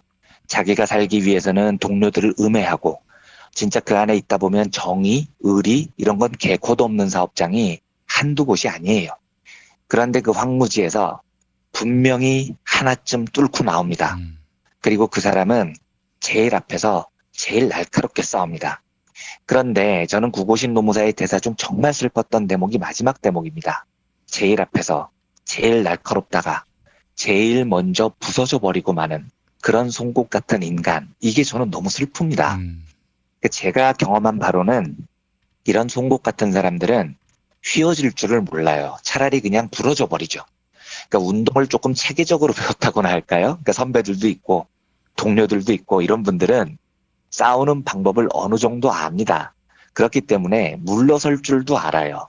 그런데 황무지 같은 곳에서 자생적으로 혼자서 송곳같이 일어나서 싸우는 사람들은 제일 앞에서 제일 날카롭게 싸우다가 그냥 부서져 버리는 길을 선택을 해요. 제가 언제 한번 이 스토리로만 하루 따로 말씀을 드리겠습니다만 제가 철들고 나서 노동운동 하시는 분들에 대한 여러 소식을 접하다가 진짜 눈물이 날 정도로 존경스러웠던 분이 과거 이랜드 비정규직 대량 해고 사태 때 투쟁을 이끌었던 김경욱 위원장이라는 분이 있습니다. 저도 이분도 역시 한 번도 뵌 적이 없는 분이에요. 그런데 이분이 바로 웹툰 송곳의 주인공 이수인 노조 위원장의 실제 모델이에요. 이분이 이수인 위원장인 겁니다. 그런데 이분을 모태로 송곳이라는 웹툰이 만들어졌다는 요 대목에서 알 수 있듯이 김경욱 위원장은 정말 송곳 같은 분이었어요. 그러니까 이분이 노동운동 출신도 아니고요. 소위 말하는 학생운동가 출신 학출도 아닙니다. 이분은 1993년에 육사를 졸업한 직업군인 장교 대위 출신이었습니다. 그리고 전역한 다음에 한국 까르프에 입사를 해서 이제 이랜드 사태까지 온 거죠. 김경욱 위원장이 노조를 만든 과정을 보면 진짜 맨 땅에 헤딩을 하면서 만든 겁니다. 그리고 당시 이랜드 노조는요. 김경욱 위원장에 대한 인간적인 신뢰가 없었으면 노조 자체가 존속하기 어려웠습니다. 그러면 한 번도 노동이란 걸 해본 적이 없는 사람이 선후배들의 도움을 받은 적이 없는 사람이 비정규직 노동자들의 대량 해고 사태를 맞아서 이걸 막기 위해서 진짜 온몸을 던지거든요. 그 싸움을 벌이는데 얼마나 외롭고 힘들었겠습니까? 그런데 이분은 송곳같이 뚫고 나와서 제일 앞에서 제일 희생을 많이 하면서 제일 날카롭게 싸워요. 그리고 구부러지는 법을 모르는 겁니다. 그리고 이 파업이 무려 510일 동안 지속이 됩니다. 이거 정말 엄청난 겁니다. 마트 노동자분들 대부분 하루하루 생계가 급한 분들입니다. 게다가 이때 이랜드 쪽에서 노동자들한테 수십억 원 손배소를 걸어서 노동자 한 명당 거의 평균 1억 원씩 손배소가 걸려 있었어요. 이러면 사람들 무지하게 겁나거든요. 이런 공포 속에서 해고된 비정규직 복직시키고 비정규직 없애기 위해서 무려 510일을 파업한다는 건요. 이게 진짜 기적 같은 겁니다. 김경욱 위원장이라는 송곳 같은 사람에 대한 동지들의 신뢰가 없었으면 불가능한 일이었었어요. 그런데 이 이랜드 사태가 어떻게 마무리되냐면 이랜드가 홈플러스에 매각이 되고 홈플러스하고 510일 만에 협상을 마무리하는데 결과를 얼핏 보면 노조가 원했던 게 상당히 이루어집니다. 예를 들면 비정규직 노동자 정규직화, 고용보장 이거 돼요. 추가적인 외주화 계획 취소됩니다. 노동자들 처우도 기존 홈플러스 노동자들과 맞추기로 해요. 16개월 이상 근무한 비정규직 노동자 다 무기계약직으로 전환됩니다. 파업 도중에 해고된 28명 노동자 중에 16명 복직도 이뤄집니다. 회사 측이 남발했던 소송도 모두 취하했어요. 물론 노사 화합 선언을 한다. 임금 협상도 일정 기간 동안 사측에 위임한다. 이런 대목이 있습니다. 이건 이제 노조가 양보한 건데 이거 아무것도 아닙니다. 노사화합선언 얼마든지 할 수 있는 거예요. 임금 협상도 그건 뭐 사측에 양보할 수 있는 겁니다. 왜냐하면 파업 종료하고요. 비정규직 정규직화 이뤄내고요. 이런 성과를 이뤘는데 충분히 뭐 임금 협상 사측에 위임할 수 있는 거죠. 예. 그러니까 이 결과만 놓고 보면 510일간의 파업은 매우 성공적으로 마무리된 것처럼 보여요. 그런데 제가 아까 말씀드린 것 중에 파업 도중 해고된 28명 중 16명의 복직이 이루어졌다고 했잖아요. 예. 그러면 12명은 복직이 안 된 겁니다. 이게 뭐냐면요.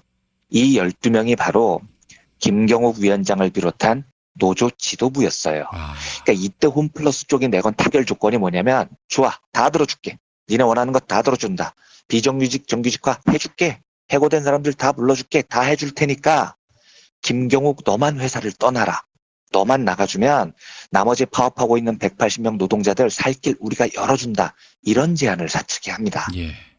그리고 김경욱 위원장이 한참 고심 끝에 이걸 받아요. 주변에서 많이 말렸습니다. 왜냐하면 당시 이랜드 노조는 김경욱 위원장이 없으면 존속이 불가능했었습니다. 511의 파업은 위원장에 대한 신뢰와 믿음 위에 가능했던 거예요. 그래서 주변에서는 더 깨지더라도 위원장님 파업도 합시다. 남아 있어 주셔야 됩니다. 이런 조언도 있었어요. 예. 그런데 김경욱 위원장은 고민 끝에 나 하나 죽읍시다. 나 하나 죽어버리고 끝냅시다. 180명 조합원이 520일간 파업을 했는데 조합원들 생계도 진짜 위협을 받는데 모두 죽을 수는 없지 않습니까? 나 하나 죽고 일단 다 살리고 봅시다. 이렇게 결정을 해요. 예.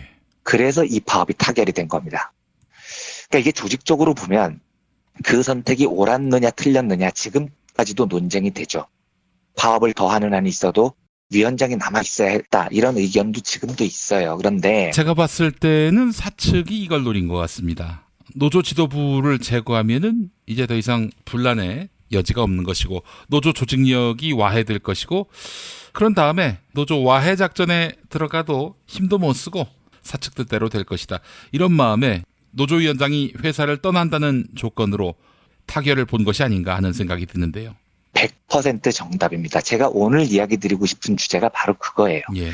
제가 지금 이 이야기를 왜 길게 드리냐면 저는 이 김경욱 위원장의 선택을 뭐 어떻게 평가할 위치에 있지 않고요. 예.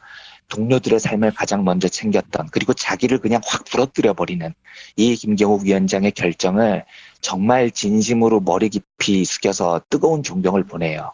그런데 이 스토리의 핵심은 이겁니다. 이걸 노조 쪽에서 보지 말고요. 회사 측 입장에서 봐야 되는 겁니다. 지금 김용민 PD님께서 말씀해 주셨듯이요. 회사 측은 우리가 생각하는 것만큼 간단한 놈들이 아니에요. 그렇죠. 예. 사측은요.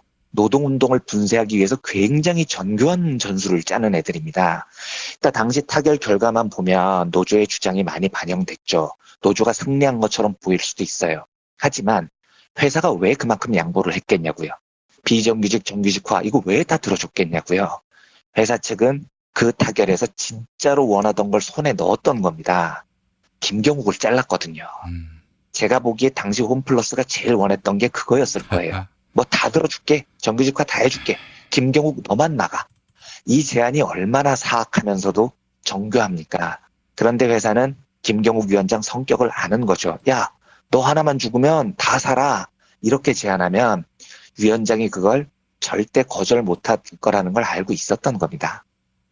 그러면 지금 대한항공 조가 일가가 제일 두려워하는 게 뭐겠습니까? 여론입니다. 여론이 식지 않으니까 수사기관의 압박이 더 강해지는 거죠. 계속된 폭로가 있으니까 수사가 확대되는 겁니다.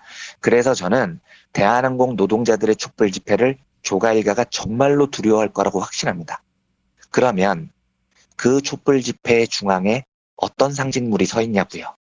박창진 사무장이 서 있는 겁니다. 예. 제가 박창진 사무장 영웅 만들려는 것도 아니고 여러 곳에서 평판을 들어보면 박창진 사무장은 대한항공에서 송곳 같은 사람입니다. 그 사람 영웅 되고 싶은 마음 요만큼도 없는 사람이에요. 예. 이분 회사에서 왕따 당할 때요. 별의별 수모 다 당했습니다. 그런데도 지금까지 버텨서 이 집회를 주도하면서 사랑한다 동료들아 함께 가자 대한항공 이 구호를 지금 외치고 있는 겁니다. 그러면 지금 사측에서 제일 먼저 제거하고 싶은 사람이 누구겠습니까? 저는 장담합니다. 박창진 사무장일 거예요. 그 송곳을 부려뜨려 놓을 수만 있다면 그 30일을 주기로 했다는 월급 50% 성과급여 따따블도 낼걸요? 회사가요? 그래서 저는 우리가 이 송곳이 부러지지 않도록 지켜야 된다고 정말 확신합니다. 그런데 노조가 나서서 박창진 사무장을 노조에서 제명하고 자빠져 있는 겁니다.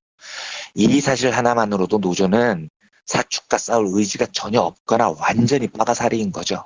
사측이 제일 부러뜨리고 싶은 송곳을 사측 입장에서 생각을 해보라고요. 그 제일 부러뜨리고 싶은 송곳을 노조가 앞장서서 공격하고 있는데 뭘 갖고 싸우겠다는 겁니까? 오늘 오후 7시 반입니다. 이번 주는 금요일이고요.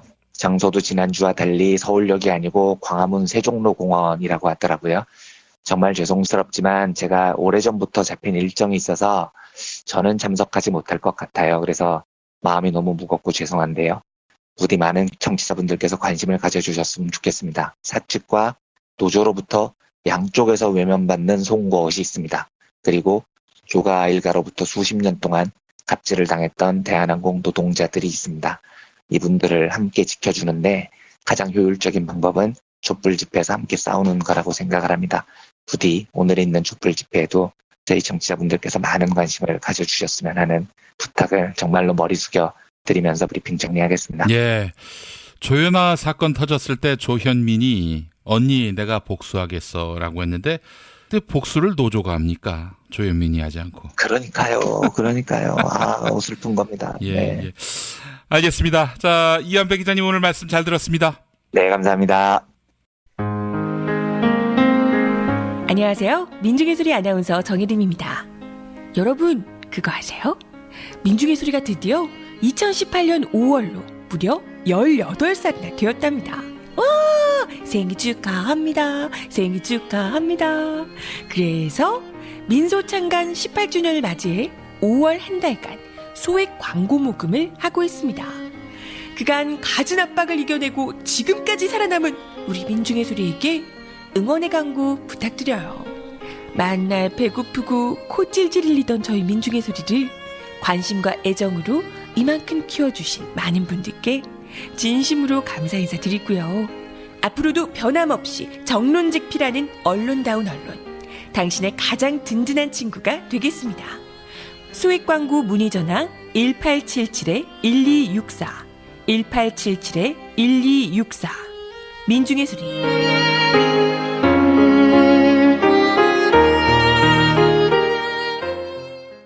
지금까지 김용민 브리핑, 이완배 기자의 경제의 속살, 주간방송 종합편과 함께하셨습니다. 이완배 기자의 경제의 속살은 매일 아침 업데이트되는 김용민 브리핑을 통해 가장 먼저 들으실 수 있습니다. 이상으로 종합편을 모두 마칩니다. 애청해주신 여러분 감사합니다.